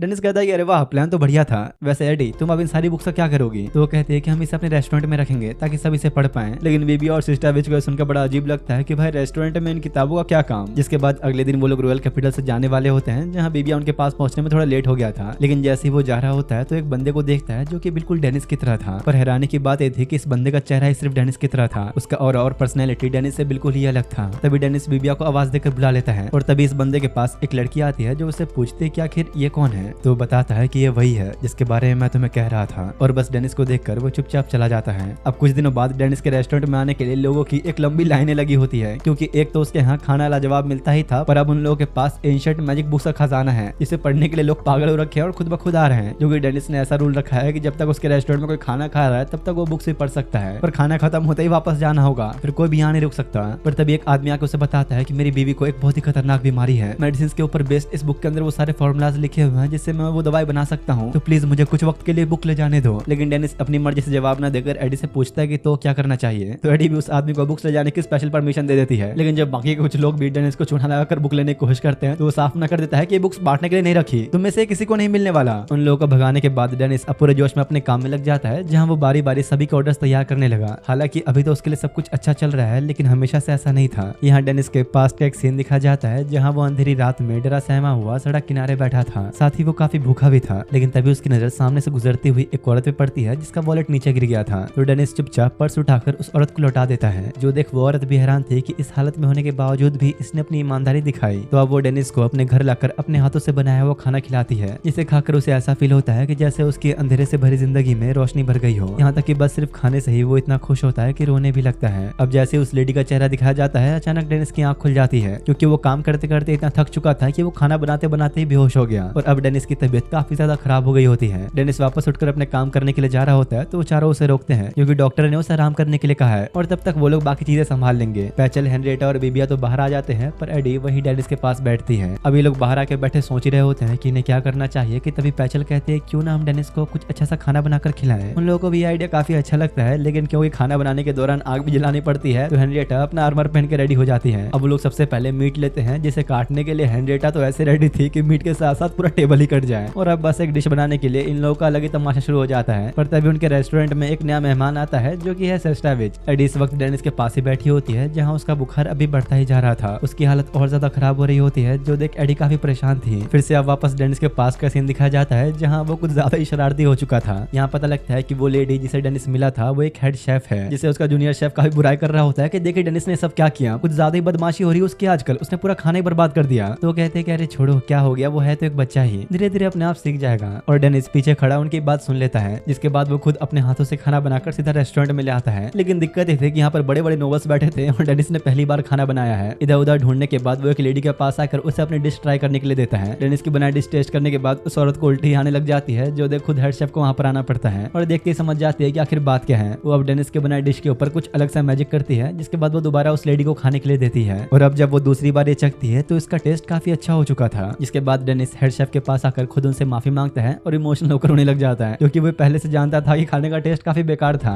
तो वो उसे बात अच्छे समझाते हैं कैसे एक अच्छा खाना बनता है और कैसे हर एक इंग्रेडिएंट को एक सही मात्रा में डाला जाता है। डेनिस पूछता है कि वैसे आपने उस खाने को इतना टेस्टी कैसे बना दिया? अच्छा वो तो बस मेरे लिए आम सी बात है, इसलिए तो मैं यहाँ की हेड शेफ हूँ। जो देखते ही डेनिस के मन में अब एक शेफ बनने की एक्साइटमेंट जाग उठती है। और इधर प्रेजेंट में एडी डेनिस के पास बैठी बैठी सो गई होती है। दूसरी तरफ बीबिया सेस्टाविच से पूछता है कि भला आपका यहाँ पर कैसे आना हुआ? तो बताता है कि दरअसल मैं तुम्हारी लाइब्रेरी में से एक बहुत ही खास किताब पढ़ने आया हूँ, लेकिन अब क्योंकि डेनिस काफी बीमार है तो वो उसके लिए कुछ करना चाहता था, जैसे कि एक अच्छा सा न्यूट्रिशन से भरा हुआ पौष्टिक खाना। सेस्टाविच जोश में आते हुए कहता है कि हमें चावल बनाने चाहिए और अब हमें इस बात का ध्यान रखना होगा किस तरह से हम चावलों के जरिए उसे ज्यादा से ज्यादा न्यूट्रिशन दे सके। और भला यार यहाँ पर इसके अंदर से डिवाइन पावर्स रिलीज क्यों हो रही है? जिसके बाद भाई इन लोगों का अलग ही नाटक शुरू हो जाता है। पैचल और बीबिया भी इस पागलपन में शामिल हो जाते हैं, जो देख हेनरिएटा को कुछ समझ नहीं आता। उस बेचारी को तो ऐसा लग रहा होता है जैसे वो इन लोगों की बातें समझने के लिए बहुत दूर है। ये लोग बस ये फैसला करने में लगे होते हैं कि हमें खाना बनाने के लिए कौन सी आग जलानी चाहिए। मतलब भाई ये भी कोई बात है? इसलिए अब हेनरिएटा चुपचाप आकर साइड में बैठ जाती है और फाइनली इन लोगों का डिसीजन ये निकलता है कि खाना बनाने के लिए ये लोग दो तरह की आग का इस्तेमाल करेंगे और साथ ही एक अजीब से बर्तन का। हेनरिएटा तो भाई अकेले कोने में बैठी होते हैं क्योंकि उसे कुछ समझ नहीं आ रहा था कि इन लोग आखिर चल क्या रहा है। और जरा तुम यहाँ हेनरिएटा को देखो, बेचारी पूरी सफेद पड़ी हुई है, उसे कुछ समझ नहीं आ रहा कि यहाँ चल क्या रहा है। और तभी रेस्टोरेंट में एंट्री लेता है ये मोटा बुढ़ा, जो कि अपना कोई मैजिकल डिवाइस बेचने आया था जिसमें चावल पकाए जा सकते हैं। हेनरिएटा भी इसमें इंटरेस्टेड होती है, तो वो अब अंदर आके सबको इस डिवाइस के बारे में समझाने लगता है कि कैसे ये ऐसे काम करता है, ये वैसे काम करता है, यही सब। हेनरिएटा भी काफी इंटरेस्ट ले रही होती है कि अच्छा ऐसा होता है क्या। लेकिन भाई अब इन दोनों की बातें उन तीनों को समझ नहीं आती। वो बेचारे अलग बैठे होते हैं कि पता नहीं लोग क्या बात कर रहे हैं। और यार इन पांचों का नाटक मेरे पल्ले नहीं पड़ रहा कि लोग करना क्या चाहते हैं। आखिर में कई सालों तक जंग लड़के फैसला लेने के बाद वो लोग उसी बुढ़े के डिवाइस में खाना बनाने का डिसाइड करते हैं। इसी बीच एडी नीचे आकर बता दिए कि डेनिस का बुखार काफी हद तक कम हो चुका है। हेनरिएटा बताती है कि हम लोग डेनिस के लिए पौष्टिक खाना बना रहे हैं। एक्स्ट्रा न्यूट्रिशन के लिए एडी अब अंडे डालने का फैसला करती है, जो देख वो लोग भी बड़े गौर से देख रहे होते हैं कि अच्छा ऐसा ही बन सकता है। खैर अब काफी देर बाद इधर डेनिस को होश आ गया होता है, जहाँ एडी उसके लिए खाना लेकर आती है। डेनिस जब खाना शुरू करता है तो उसे वही सुकून मिलता है जो उसे बचपन में मिला करता था। भाई सही में इन लोगों ने इतना अच्छा बना दिया, मुझे तो लगा ये पक्का उल्टी कर देगा। डेनिस एडी का शुक्रिया करता है उसका इतना ख्याल रखने के लिए, जो देखो बेचारी बच्ची भी काफी खुश होती है।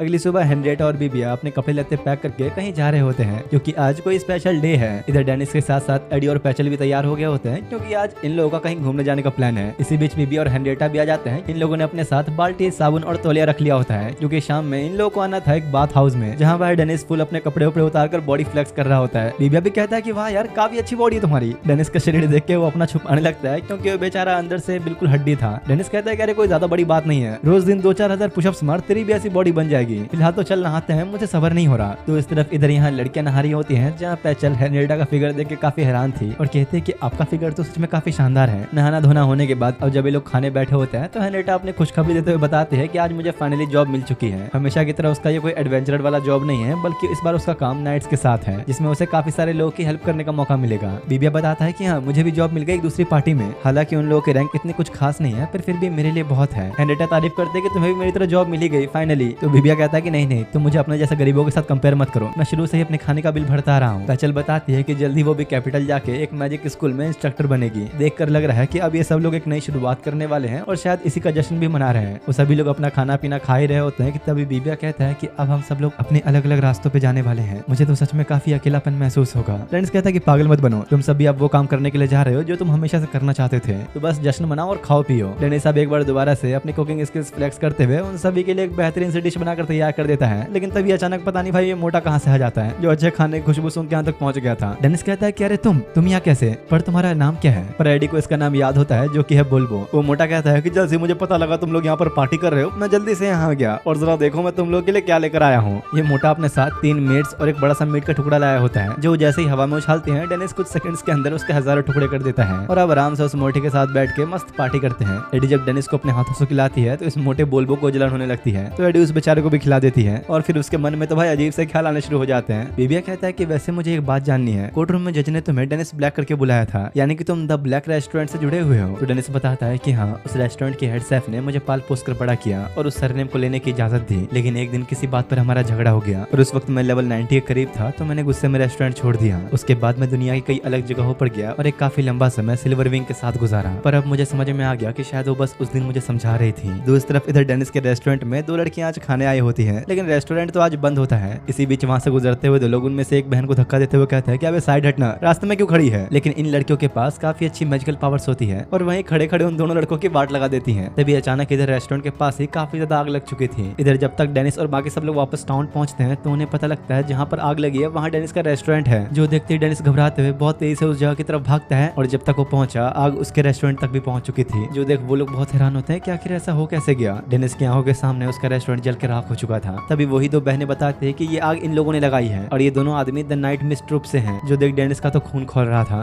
तुम लोगों को कुछ ज्यादा घमंड आ गया था ना, ये उसी घमंड का अंजाम है, अगली बार से हमसे पंगा मत लेना। डेनिस का रेस्टोरेंट इसी तरह घंटों तक जलता रहता है और जब तक आग शांत हुई पूरी जगह जल के राख हो चुकी थी। वो जगह जो डेनिस और बाकी सब के लिए इतनी खास हुआ करती थी वो सब कुछ खाक हो गया और तो और एडी के वो सारी एंशिएंट बुक्स भी। बीबी और पैचल को लग रहा होता है कि उन लोगों की गलती है क्योंकि उन्हें बचाने के चक्कर में ही डेनिस ने उनसे लड़ाई की, लेकिन डेनिस कहता है कि ऐसा नहीं है, तुम में से किसी की भी गलती नहीं है, जरूर जोसेफ ने विगो को ये करने का ऑर्डर दिया होगा और विगो ने ये काम नाइट मिस्ट ट्रूप वालों से करवाया। बीबी कहता है कि अगर ऐसा है तो फिर तो हमें लड़ना चाहिए, उन्हें सबक सिखाना जरूरी है, लेकिन डेनिस मना करते हुए कहता है कि नहीं, मैं किसी और टाउन में जाकर एक नया रेस्टोरेंट खोल लूंगा। जिस पर वो लोग मना करते हैं कि हम कब तक ऐसे डरते रहेंगे, हमें उनका सामना करना चाहिए। देखो तुम लोग के लिए कहना आसान है पर करना नहीं, क्योंकि इसमें greatest Nobel family, number 1 party और कुछ खतरनाक गुंडों के साथ है और हम सब में इतनी ताकत नहीं कि उनका सामना कर सके। बीबिया पूछता है कि आखिर तुम्हें हो क्या? कुछ दिनों पहले तक तुम तो एडी के लिए पूरे किंगडम को दुश्मन बनाने के लिए तैयार थे, लेकिन डेनिस को जवाब नहीं देता और अब कमरे में आकर लॉकर में से अपने वो पैसे निकालता है जो उसने अब तक जमा किए थे। एडी पूछते क्या सच में तुमने जाने का फैसला कर लिया? पर डेनिस ये बात जानता था कि अगर उसने कुछ भी किया तो वो लोग दोबारा से उसका पीछा करेंगे और वो नहीं चाहता कि दोबारा कुछ ऐसा हो, इसलिए फिलहाल उसके लिए यहाँ से जाना ही सही है। दूसरी तरफ यहाँ एक ग्रुप में कई सारे लोग उनकी तरफ ही आ रहे थे। एडी डेनिस से पूछते क्या मैं भी आपके साथ चल सकती हूँ? डेनिस कहता है कि नहीं, मैं नहीं चाहता तुम्हारे साथ दोबारा कुछ ऐसा हो, वैसे ही मैंने तुम्हारी सारी बुक्स जला दी। पर एडी को उन बुक्स से कोई फर्क नहीं पड़ता, उसे बस डेनिस के साथ खुश रहना था, तो वो भी साथ चलने के लिए मान जाता है। दूसरी तरफ यहाँ नीचे वो काफी सारे लोग आकर इन तीनों को घेर लेते हैं। अपना सारा सामान पैक करके डेनिस जब जाने के लिए नीचे आता है तो देखता है कि यहाँ पर ये तीनों भी उन सारे लोगों के साथ खड़े हैं और बारी बारी कहते हैं कि हमें पता है कि तुम क्यों इस तरह डर के यहाँ से भाग रहे हो, क्योंकि तुम नहीं चाहते कि तुम्हारी वजह से किसी को चोट आए, लेकिन तुम खुद दूसरों के लिए खुद को नुकसान पहुंचाने से नहीं डरते। असल में यहाँ पर टाउन के काफी सारे लोग डेनिस की हेल्प के लिए आए थे। अगर आज तुम पीछे हट गए तो कल को वो लोग पूरे टाउन पे राज करेंगे, हमें उनसे लड़ना ही होगा।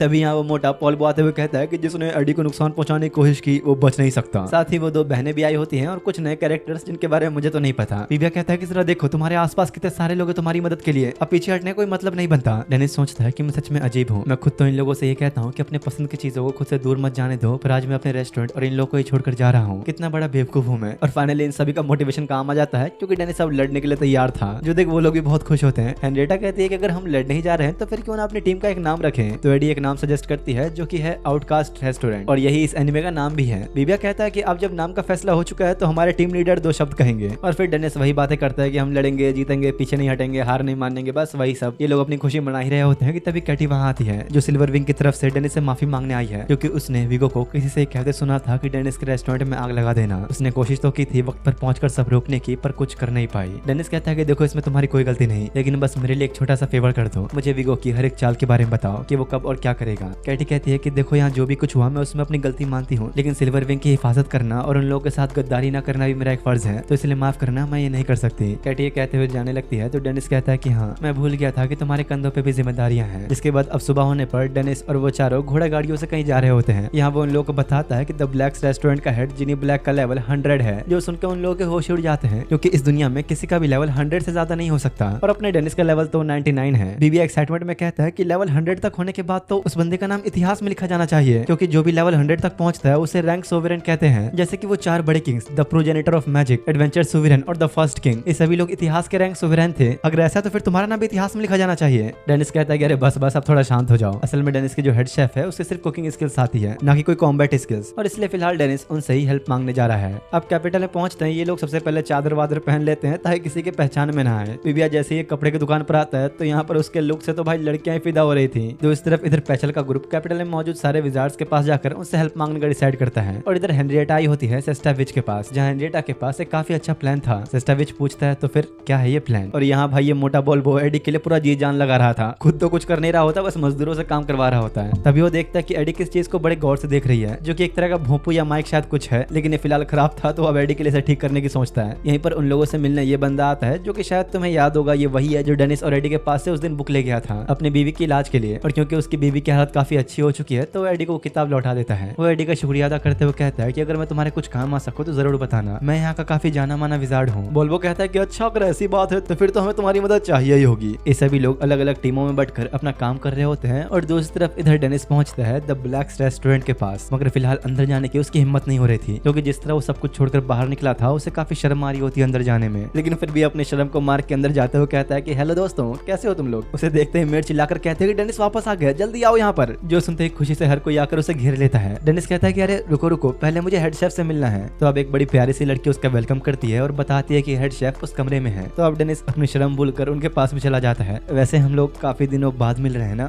हेड शेफ कहते हैं कि अरे वाह देखो कौन आया, वही बेवकूफ जिसे चावल बनाना तक नहीं आता। तो डेनिस कहता है कि नहीं अब तक तो नहीं, मैं अब तक 100 लेवल तक नहीं पहुंच पाया। तो पूछते हैं कि फिर कैसे आना हुआ, तुम्हारे आने की वजह। तो डेनिस फिर वो बताता है जो कैटी ने उसे बताया था कि जल्दी बहुत सारे कुछ हाई क्लास लोग एक साथ इकट्ठा होंगे, जैसे कि रॉयल कोर्ट का जज जोसेफ, नाइट मिस्ट ग्रुप का लीडर हुपर, और साथ ही सिल्वर विंग बटालियन का विगो। कैटी ने डायरेक्टली नहीं इनडायरेक्टली खुद से बड़बड़ाते हुए सारी इन्फॉर्मेशन डेनिस को दे दी थी। जो सब सुनने के बाद हेड शेफ कहते हैं कि लगता है तुम्हारे सारे विलन्स एक साथ आने वाले हैं, मुझे बस आपसे एक छोटा सा फेवर चाहिए, मुझे ये जानना है कि वो लोग कब कहाँ और किस वक्त एक साथ मिलने वाले हैं। तो वो कहते हैं कि वैसे तुम ये बात जानते हो ना कि एक हेड शेफ होने के नाते मैं तुम्हें एक डिनर पार्टी खराब नहीं करने दे सकती। डेनिस कहता है कि हाँ मैं जानता हूँ, वैसे शुरुआत से मुझे लगता था कि तुम एक ऐसे बच्चे हो जो पहले दूसरों के बारे में सोचता है फिर अपने बारे में, लेकिन मैं हैरान हूँ कि तुम इस बार इतना आगे तक जाना चाहते हो। जो सुन डेनिस उन सभी लोग के बारे में सोचता है और बताता है कि मैं उन लोगों के लिए कर रहा हूँ जो मुझे पसंद करते हैं, जो मेरे रेस्टोरेंट को पसंद करते हैं, जो मेरे खाने को पसंद करते हैं, ये सब उनके लिए। जिस पर हेड शेफ मान तो जाती है पर कहती है कि बदले भी तुम्हें मेरी एक बात माननी होगी। वो कहती है कि देखो मैंने तुम्हें सब कुछ दिया, सब कुछ सिखाया, पर सिवाय एक चीज के, वो एक पीस जो तुम्हें लेवल 100 तक पहुंचा सकता है। और अब वो डेनिस को उस चीज के बारे में एक हिंट देती है जो भाई मेरे पल्ले तो नहीं पड़ता। जिसके बाद अब रात का वक्त दिखा जाता है जहाँ डेनिस के पास हेड शेफ की तरफ से एक इन्फॉर्मेशन लेके आई थी, वही इन्फॉर्मेशन जो डेनिस को चाहिए। और अब फाइनली इन लोगों का असली प्लान शुरू होगा जिसके लिए वो लोग काफी एक्साइटेड होते हैं। इधर अब अगले दिन वीगो अपनी किसी जरूरी मीटिंग में जा रहा होता है जहाँ कैटी आके उसे गुड लक विश करती है और चली जाती है और वीगो अपनी मीटिंग के लिए निकल जाता है। यहाँ वीगो के पास का सीन दिखाया जाता है जहाँ पता लगता है कि वीगो को बचपन से ही पैसे कमाने के लिए कड़ी मेहनत करनी पड़ती थी। असल में इन लोगों के फादर की मौत एक बीमारी की वजह से हुई थी, जिसके बाद उनकी माँ एक आदमी के साथ भाग गई और तब से ये लोग काम करके अपना गुजारा करते आ रहे हैं। उसका छोटा भाई भी अक्सर काफी बीमार रहा करता था तो वीगो अपने हिस्से का खाना भी उसे दे दिया करता। इस बात से खुश होकर एक दिन उसकी मालकिन उसे थोड़ा एक्स्ट्रा खाना देती है और तब वीगो का असली रंग सामने आता है, जो अपने भाई से कहता है कि अच्छा वो तुम यहाँ थे, तुम्हारी वजह से ही मैं उन्हें बेवकूफ बना पाया। शाम के वक्त जब वीगो अपने काम से वापस लौटता है तो उसके मालकिन का कुत्ता उसे देखकर कुछ ज्यादा ही भौंक रहा था और यहाँ पर पता लगता है कि ये कुत्ता हमेशा उसे देखकर भौंकता रहता है। लेकिन इसके बाद अगले दिन उन लोगों को उसकी लाश देखने को मिलती है और इसे मारने वाला और कोई नहीं बल्कि वीगो था। उसका छोटा भाई जब रोकने की कोशिश करता है तो वीगो कहता है कि आखिर तुम मुझे क्यों रोक रहे हो, इस साले कुत्ते को हमसे बेहतर खाना मिलता था जो हमें कभी नसीब नहीं हुआ। लेकिन अगले दिन मालकिन को उस कुत्ते की लाश के पास एक हथियार पड़ा मिलता है जो कि वीगो का था, जिस पर वीगो कहता है कि हाँ ये मेरा तो है लेकिन मैं इसे साथ ले जाना भूल गया था। लेकिन तभी उन लोगों की नजर वीगो के छोटे भाई के कपड़े पर जाती है जिस पर खून लगा था, क्योंकि पिछली रात उस डॉग की मौत के बाद वो उसे पकड़कर रो रहा था। सारा इंजाम वीगो के छोटे भाई की तरफ जा रहा था तो अब वो खुद अपनी गलती मानते हुए कहता है कि हाँ मैंने ही उसे मारा, जिसके बाद वीगो को बहुत ही कड़ी सजा मिलती है। रात को जब वो अपने घर वापस लौटता है तो चोट के निशान उसके पूरे बदन पर दिख रहे थे, जिसकी वजह से वो बहुत ही गुस्से में था। और इसके बाद सीधा अगली रात का सीन दिखाया जाता है जहाँ उसके मालकिन का घर पूरा जल रहा था। वीगो भी दूर से देखकर काफी खुश हो रहा था, आखिर ये किया तो उसने ही है। वीगो अपने छोटे भाई से कहता है कि अब हम लोग कभी किसी के सामने नहीं झुकेंगे, अब मैं भी जल्द ही आसमान की ऊंचाइयों को छूऊंगा। पर वीगो जब पीछे मुड़ के देखता है तो उसका छोटा भाई उसे छोड़कर जा चुका था। लेकिन इसके बाद वीगो अकेले ही रहना शुरू कर देता है। वो दिन रात बस अपनी ट्रेनिंग में ही लगा रहता, चाहे कुछ हो जाए, चाहे उसे कितना भी दर्द पहुंचे या वो कितना भी थक जाए, वो हमेशा बस अपनी ट्रेनिंग में ही लगा रहता। और इसके बाद जब एक दिन उसका सामना एक साथ कई सारे गुंडों से हुआ तो उसने पल भर में उन सबको हरा दिया, जिसके बाद उसे ज्वाइन होने का मौका मिला सिल्वर बैंक पार्टी में। और इस वक्त तक वीगो का लेवल 80 से भी ज्यादा हो चुका था। फिलहाल तो वो इस टीम का कोई लीडर नहीं था, बस एक मेंबर था, लेकिन अपने हर मिशन में ताकत के मामले में वो हमेशा सबसे आगे रहता। एक दिन जब वो लोग अपना मिशन खत्म कर चुके होते हैं तो उसका कैप्टन खुद आके पूछता है कि आखिर बात क्या है, तुम हमेशा इस तरह अकेले क्यों लड़ते हो, सबके साथ मिलकर लड़ोगे तो तुम्हारे लिए और आसान होगा। तो वीगो कहता है कि नहीं, मुझे जल्द से जल्द लेवल 100 तक पहुंचना है, चाहे उसके लिए मुझे कितनी मुश्किलें पार करनी पड़े। लेकिन आराम करने के चक्कर में ये लोग गलती से एक बड़े से ड्रैगन की गुफा में आ गए थे। वैसे तो ये ड्रैगन उन पे कोई हमला नहीं करता, लेकिन वीगो उल्टा उस ड्रैगन पर अटैक करके वहां से भाग जाता है, जिसकी वजह से वो ड्रैगन उनके लीडर को ही मार देता है। और फिर ये बात कभी कोई नहीं जान पाया कि वीगो की वजह से ही उनके टीम लीडर की मौत हुई, जिसके बाद वीगो को ही लीडर बना दिया जाता है। लेकिन फिर एक ऐसा दिन भी आता है कि सारे टीम मेंबर्स वीगो और उसकी पार्टी को अकेला छोड़ के चले जाते हैं, जिसके बाद से वीगो खुद अब धीरे धीरे नए लोगों को ढूंढता है अपनी पार्टी में जोड़ने के लिए। और एक नई शुरुआत के साथ उसने अपनी टीम सिल्वर फैंग का नाम बदलकर सिल्वर विंग रख दिया। और इसी वक्त के बीच उसने कैटी को अपनी पार्टी में ज्वाइन किया, जो आगे चलकर उनकी वाइस कैप्टन बनी। इधर अब प्रेजेंट में वीगो वहीं पहुंचता है जहां उसकी मीटिंग होने वाली है और आते ही सबसे पहले पर्दे लगा देता है ताकि उन्हें कोई देख न सके। जोसेफ कहता है कि अरे चिंता मत करो, मैं बर्स्टेड फैमिली का इकलौता मालिक हूँ, पूरी सिक्योरिटी है मेरे पास। वीगो अब उसी बंदे हॉपर से कहता है कि तुमने बहुत अच्छा किया, इस रेस्टोरेंट में वो लड़की थी, तुमने उसे जला के राख कर दिया। अब मुझे पता है कि इसमें थोड़ा तुम्हारा नाम लीक हो गया, पर चिंता मत करो, जज सब कुछ संभाल लेगा। जोसेफ कहता है कि अरे चिंता मत करो, जल्दी मेरा पूरे रॉयल कैपिटल पे राज होगा, उसके बाद तो हमारे आसपास कोई परिंदा भी पर नहीं मार सकता। इन लोगों की बातचीत चली रही होती है कि तभी वहाँ पर एक वेटर आता है जो कहता है कि माफ करना, मैं पहले डिश लाना भूल गया और तुम लोग भी जानते हो ये कौन है। वो जैसे ही डिश को सबके सामने प्रेजेंट करता है एक तेज रोशनी चमकती है जैसे कोई डिवाइन लाइट, और ये डिश होती है फ्राइड राइस। जोसेफ जैसे ही ये टेस्ट करता है तो कहता है कि अरे ये तो अच्छे से भी ज्यादा अच्छा है। बारी बारी वो सब लोग भी टेस्ट करते हैं और उन सबके होश उड़ जाते हैं इतना टेस्टी खाना चख कर। जोसेफ वेटर से कहता है कि इतना अच्छा खाना आखिर किसने बनाया, उस शेफ को मेरे सामने लाओ, मैं उसे पर्सनली अपना शेफ रखूंगा। जो देख वीगो सोचता है कि सच में एक नंबर का बेवकूफ है, बाकी दोनों भी इसके जैसे ही गधे हैं, थोड़ा भी दिमाग नहीं है इनमें, मुझे बस सही समय का इंतजार है, फिर इन लोगों को भी ठिकाने लगा दूंगा और फिर किंगडम को बचाने का सम्मान लेकर मैं महाराज का पसंदीदा बन जाऊंगा। जल्दी मैं एक नोबल भी बनूंगा और साथ ही इस राज्य का मालिक भी। अब यही सब ख्याली पुलाव पकाते हुए वो जैसे ही फ्राइड राइस टेस्ट करता है उसके दिमाग में बस एक ही नाम आता है, डेनिस, और सिर्फ डेनिस। और तभी उन लोगों के सामने खुद शेफ भाई साहब आ जाते हैं। डेनिस उनके लिए एक और डिश लाया होता है, जो देख सब हैरान थे कि आखिर ये यहाँ पर कैसे है। वीगो शांति से डेनिस से पूछता है कि आखिर बात क्या है, तुम यहाँ पर क्यों हो, तुम अच्छे से जानते हो कि अगर तुमने कुछ भी करने की कोशिश की तो फिर इसका अंजाम बहुत बुरा होगा। लेकिन डेनिस कहता है कि अबे जाना घंटा फर्क नहीं पड़ता मुझे, तुम सब बहुत जल्द पछताओगे। वो गुस्से में बस इतना कहता है कि अचानक वो तीनों लोग उसके सामने झुक जाते हैं और शायद ये डेनिस की कोई स्किल है। वीगो को समझ नहीं आता कि चल क्या रहा है, ये लोग इतना डर क्यों रहे हैं। जोसेफ की तो भाई इतनी फट रही होती है कि वो कहता है कि देखो तुम्हें जो भी चाहिए मैं देने के लिए राजी हूँ।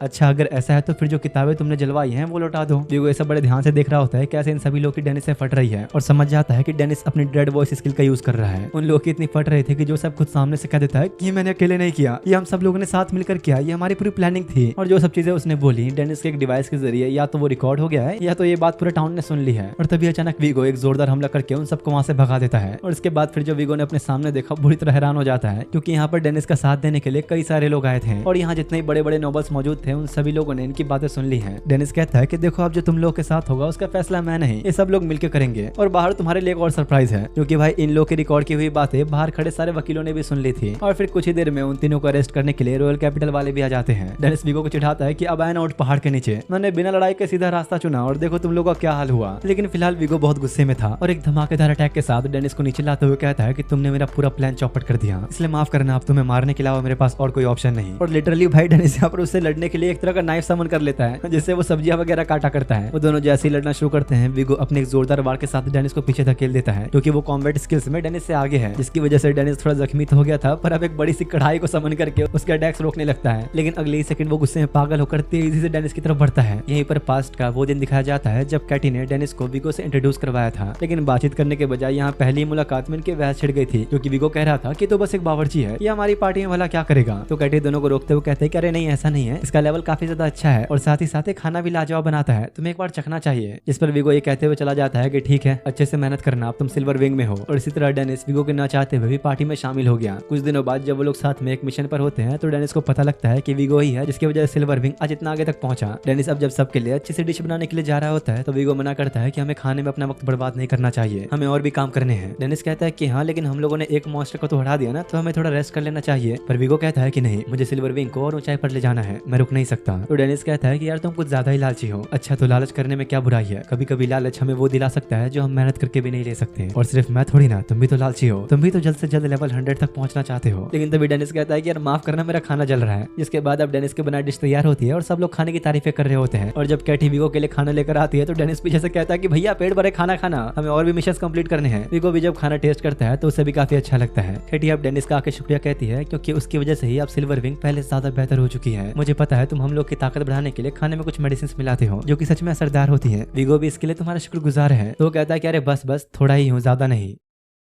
जिसके बाद ऐसे ही एक दिन विगो एक मेंबर को पार्टी से बाहर निकाल देता है और उसके डिसीजन के सामने कोई कुछ नहीं कह पाता। मजबूरन जब उस बंदे को जाना पड़ता है तो डेनिस उसे लाकर कुछ राइस बॉल्स दे देता है जो कि उसे सफर में काम आएंगे। विगो अब एक लीडर कम तानाशाह ज्यादा बन चुका था। लेकिन फिर एक दिन जब ये लोग अपने किसी मिशन में फेल हो जाते हैं तो बुढ़ा नोबल उन्हें कहता है कि यार मैं बोर हो रहा था इसलिए मैंने तुमको मिशन दिया, पर तुम में से तो किसी की जान भी नहीं गई, मजा नहीं आया मुझे। जो सुन विगो को गुस्सा तो बहुत आता है, पर डेनिस उसे शांत कर देता है। वो लोग अब जब एक रेस्टोरेंट में आते हैं तो विगो कहता है कि तुम्हें गुस्सा नहीं आता उन लोगों पर, उन लोगों ने अपनी जिंदगी में कुछ नहीं किया और फिर भी इस तरह ऐशो आराम की जिंदगी जी रहे हैं, हम उन्हें किसी भी तरह अपने सामने झुका कर रहेंगे। पर डेनिस मना कर देता है कि नहीं, अपना गुस्सा शांत कर लो, क्योंकि कुछ बातें ऐसी होती है जिनके बारे में हम कुछ नहीं कर सकते। यहाँ प्रेजेंटमेंट की लड़ाई अब भी चल रही होती है, जहाँ विगो के एक हमले की वजह से डेनिस की नाइफ टूट जाती है। डेनिस पीछे हटकर अपनी पावर को इनहेंस करते हुए दोबारा से नाइफ को समन करता है और देख के ऐसा लग रहा था कि वो सच में आप सीरियस हो चुका है। विगो पूछता है कि आखिर बात क्या है, तुम इतने बदल कैसे गए, तुम्हें तो मेरी सारी बातें बेतुकी लगती थी, क्योंकि तुम्हारी किस्मत तो हमेशा से अच्छी थी, तुम्हें तो एक अमीर औरत ने पाला पोसा और एक खुशहाल जिंदगी दी। विगो एक बार दोबारा से जैसे उस पर हमला करने जा रहा होता है, डेनिस अपने किस तरह के मैजिक का यूज करके उसे हवा में उछाल देता है। लेकिन इस चीज का एडवांटेज लेकर वो डेनिस पर ही टूट पड़ता है। देख के साफ पता लग रहा था कि फिलहाल विगो ही उस पर भारी पड़ रहा है, जो देख डेनिस अपने किसी पोषण का यूज करके चारों तरफ धुआं ही धुआं फैला देता है। अचानक तभी विगो को अपने बचपन की कुछ बातें याद आती हैं, कैसे उसका हमेशा सपना था एक बाज की तरह खुले आसमान पर राज करना। और एक बार फिर से उन दोनों के बीच लड़ाई शुरू हो जाती है, जो खत्म होने का नाम ही नहीं ले रही थी, क्योंकि ये लड़ाई उन दो लोगों के बीच है जिनका लेवल 99 है। तभी एडी की नजर डेनिस पर जाती है, जो कि फिलहाल हार रहा था। डेनिस सोचता है क्या मैं सच में इससे हार जाऊंगा, क्या मैं विगो को कभी हरा भी पाऊंगा, पर मैं आखिर यहाँ कर क्या रहा हूँ। मेरा तो हमेशा से बस एक छोटा सपना था एक रेस्टोरेंट खोलने का, और बस इसी तरह लोगों को खुश करके मैं लेवल 100 तक पहुंचना चाहता था। लेकिन जब डेनिस ब्लैक्स रेस्टोरेंट में रहा करता था तो वही लेडी हेड शेफ ने उससे कहा था कि तुम कभी लेवल 100 तक नहीं पहुंच सकते। इस पर डेनिस कहता तो है कि ऐसा नहीं है, मैं जल्दी आपके लेवल 100 तक भी पहुंच जाऊंगा। लेकिन वो कहती है कि नहीं, तुम नहीं पहुंच पाओगे, क्योंकि कभी भी तुम अपना काम दिल से नहीं करते। ये सब याद करके प्रेजेंट में डेनिस यही सोच रहा होता है कि आखिर मैं एक शेफ बना क्यों था, मैंने इतनी कोशिशें क्यों की। शायद इसलिए कि जब मैंने पहली बार हेड शेफ के हाथों का बना वो खाना खाया तो मुझे एक अलग ही सुकून मिला, और उस दिन मेरे मन में ख्याल आया ये क्या मैं भी ऐसा सुकून ऐसी खुशी अपने बनाए खाने से किसी और को दे सकता हूँ। उस एहसास से मैं उन लोगों को खुश करना चाहता था जिनके दिल में बेहद दर्द था, जो खुश रहना ही भूल चुके थे। मैं अपने खाने से उन्हें उम्मीद देना चाहता था कि आने वाला कल आज से ज्यादा बेहतर होगा। लेकिन जरा देखो आज मैं कहाँ हूँ, आज मैंने उन सभी के चेहरों से मुस्कुराहट छीनकर सिर्फ दर्द भर दिया।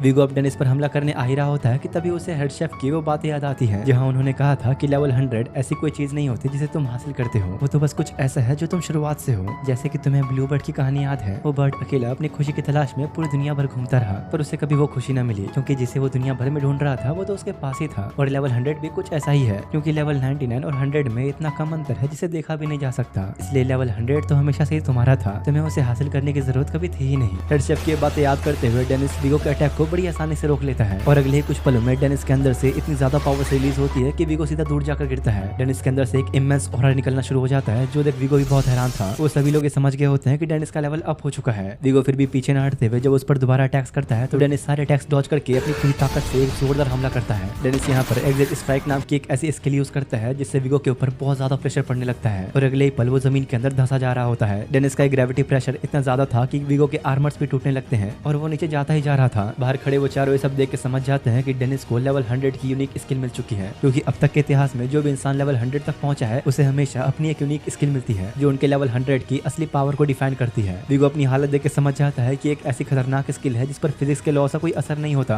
वीगो डेनिस को पुकारते हुए कहता है कि नहीं, मेरी कहानी इतनी आसानी से खत्म नहीं हो सकती, तुम मुझे ऐसे नहीं रोक सकते। और अगले ही सेकंड वहाँ एक बड़ा ब्लास्ट होता है, और जब माहौल थोड़ा शांत हुआ तो डेनिस देखता है कि वीगो अंदर ही बेहोश पड़ा है, पर इतना ज्यादा पावर रिलीज करने की वजह से वो खुद भी काफी थक चुका था और वहीं गिरने लगता है कि तभी वो लोग उसे आगे पकड़ लेते हैं। डेनिस कहता है कि यार मैं बहुत थक चुका हूँ, मुझे फ्राइड राइस खाने हैं। आइडिया का डेनिस को उसका वही कड़ा जो एक उसने गिफ्ट किया था वही वापस देती है, और दूर से उन सबके चेहरे पर ऐसे खुशी देख हेड शेफ चुपचाप वहां से चली जाती है। और अब अपना क्राइम कबूल करने की वजह से उन तीनों बेवकूफों को भी अरेस्ट कर लिया गया था। मामला शांत होने के बाद कैटी ब्लैक रेस्टोरेंट में आती है जहां वो सिल्वर विंग की एक नई कैप्टन बन चुकी है। हेड शेफ पूछती है कि जब तुम पूरी लड़ाई अपनी आंखों से देख रही थी तो फिर डेनिस की हेल्प के लिए क्यों नहीं गई? इसलिए क्योंकि मैं ये बात अच्छे से जानती थी कि अगर मैंने वहाँ पर कोई भी गलत कदम उठाया होता तो पक्का अपनी जान से हाथ धो बैठती। वैसे मैं यहाँ पर आपसे डेनिस के बारे में बात करने आई हूँ। हमारे अब तक के इतिहास में ऐसे बहुत कम लोग रहे हैं जो लेवल 100 तक अचीव कर पाए हों, पर किसी को भी ये नहीं पता कि लेवल 99 से 100 तक पहुंचा कैसे जाए। और कैटी फिलहाल हेड शेफ से वही जानने के लिए आई है। हेड शेफ कहती है कि देखो, तुम लेवल 100 तक तभी पहुंच सकते हो जब तुम्हें खुद के जीने की वजह पता लग जाए। कोई और तुम्हें लेवल 100 तक नहीं पहुंचा सकता तुम्हारे खुद के। हेड शेफ यहाँ पर वही सारी बातें करती है जो उन्होंने डेनिस से कही थी, और कैटी को घंटा कुछ समझ नहीं आता। यही दूसरी तरफ अब उस बंदे को दिखाया जाता है जो कि बिल्कुल डेनिस की तरह दिखता था। वो अपने बॉडीगार्ड फ्योरेंजा को बुलाते हुए कहता है कि तुम्हें भी ये खाना टेस्ट करना चाहिए, और वो मना करती है कि अभी आपकी हिफाजत करना मेरे लिए ज्यादा जरूरी है। वैसे मास्टर, जोसेफ और वीगो दोनों हार चुके हैं, तो क्या इससे हमें कोई फर्क पड़ेगा? तो वो कहता है कि अरे नहीं, हमें क्यों दिक्कत होगी, वैसे सैंडविच बड़ा मस्त है। वो लड़की कहती है कि देखिए, मैं इतना तो समझती हूँ कि जो भी कुछ हुआ वो बस आपके प्लान का एक हिस्सा था। हाँ सही कहा, हालांकि मैंने सोचा था कि मैं वीगो का इस्तेमाल करूंगा, पर उसके होने न होने से इतना कोई फर्क नहीं पड़ता। तो वो कहती है कि शायद आपने सोचा ना हो कि डेनिस वीगो को हरा पाएगा। अच्छा, तो भला मैंने ये क्यों नहीं सोचा होगा? आखिरकार वो है तो मेरा छोटा भाई, उसमें इतनी काबिलियत तो होनी ही है। मतलब यार सही में डेनिस का कोई बड़ा भाई भी है। इधर यार डेनिस की इन लोगों ने मरहम पट्टी कर दी होती है, पर उसकी रिकवरी इतनी तेजी से हो चुकी थी कि इन लोगों को खुद विश्वास नहीं हो रहा था। और ये सभी लोग यहाँ डेनिस के लिए गिफ्ट लेकर आए थे, जो कि है डेनिस के रेस्टोरेंट को फिर से बनाने का एक कंप्लीट ब्लूप्रिंट। और साथ ही इन लोग की हेल्प करने वाला है वो मोटा पोल बॉय, जो देख डेनिस बहुत खुश होता है कि अरे वाह, सच में तुम लोग कितने अच्छे हो। डेनिस जब ब्लूप्रिंट ध्यान से देखता है तो ये नया डिजाइन पुराने डिजाइन से बिल्कुल ही अलग था। इसमें तो नहाने के लिए परफेक्ट एक स्विमिंग पूल भी था, क्योंकि एडी को नहाने के लिए खुली जगह चाहिए थी, इसलिए उसने ऐड करवाया। जो देख डेनिस की फट जाती है कि भाई मेरा तो इतना बजट भी नहीं है। बीबिया कहता है कि देखो, अगर हम नया रेस्टोरेंट बना ही रहे हैं तो फिर क्यों नहीं और स्टाइलिश लगना चाहिए। और उसका प्लान कुछ ज्यादा ही मॉडर्न रेस्टोरेंट बनाने का था, जो कि यार मुझे तो नहीं लगता कि इतना बेचारे डेनिस का बजट होगा। लेकिन फिर पेचल जो आइडिया देती है वो सच में काफी अच्छा था। उसके आइडिया के अकॉर्डिंग रेस्टोरेंट के नीचे एक बेसमेंट होगा, इसमें आगे चल के अगर डेनिस ने और ज्यादा स्टाफ हायर किए तो वो उसमें जाकर रह पाएंगे। और तो ये बेसमेंट साउंड प्रूफ भी होगा, जहाँ कोई कुछ भी कर सकता है। और जो तुम लोग सोच रहे हो वही बात डेनिस के दिमाग में भी आती है कि भाई क्या करने की सोच रही है ये, साउंड प्रूफ रख के क्या करेंगे हम। साथ ही यहाँ पता लगता है कि जिन लोगों ने डेनिस के रेस्टोरेंट को जलाने की साजिश की और एडी से उसकी संपत्ति छीनने की कोशिश की, वो सबको जेल हो चुकी है। और अब बर्डस्टेड फैमिली के हेड की पोजीशन खाली हो चुकी है। लेकिन अब फैमिली में वापस जाने में एडी का कोई इंटरेस्ट नहीं है। साथ ही कुछ विजार्ड्स उन जली हुई एंशिएंट बुक्स को रिस्टोर करने की तैयारी कर रहे थे। और तो और भाई इधर रेस्टोरेंट को बनाने का काम जोरों शोरों से चल रहा होता है, जो कि सारा काम ये मोटा पोल्वो ही संभाल रहा था। वो एडी के लिए भला कुछ भी करने को तैयार है। और जल्दी कुछ महीनों के अंदर रेस्टोरेंट बनकर तैयार भी हो गया। और आज उसका ओपनिंग डे है, इसमें सब लोग आने वाले हैं, जैसे कि हेनरिटा जो अब नाइट्स में शामिल हो चुकी है, पैचल जो एक एकेडमी में मैजिक टीचर बन चुकी है, और साथ ही बीविया जो एक अभी विजार्ड बनने की राह पे है।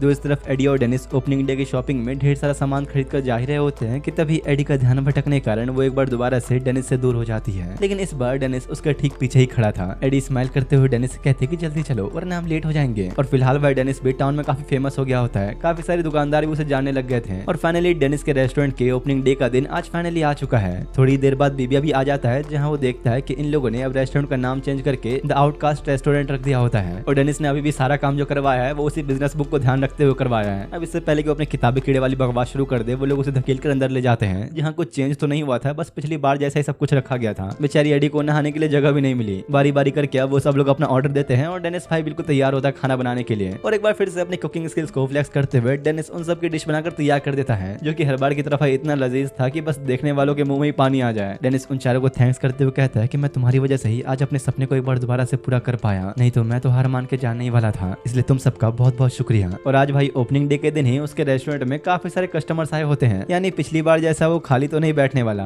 और यार इसी खूबसूरत एंडिंग के साथ ये एनीमे यहीं पर खत्म होता है। अभी तक इसके सीजन 2 का कोई अनाउंसमेंट तो नहीं हुआ है, क्योंकि ये एनीमे पिछले साल ही आया था, पर जब भी सीजन 2 आएगा तुम्हें इस चैनल पर देखने को जरूर मिलेगा, इसलिए सब्सक्राइब किए बिना मत जाना। बाकी मिलते हैं अगली वीडियो में।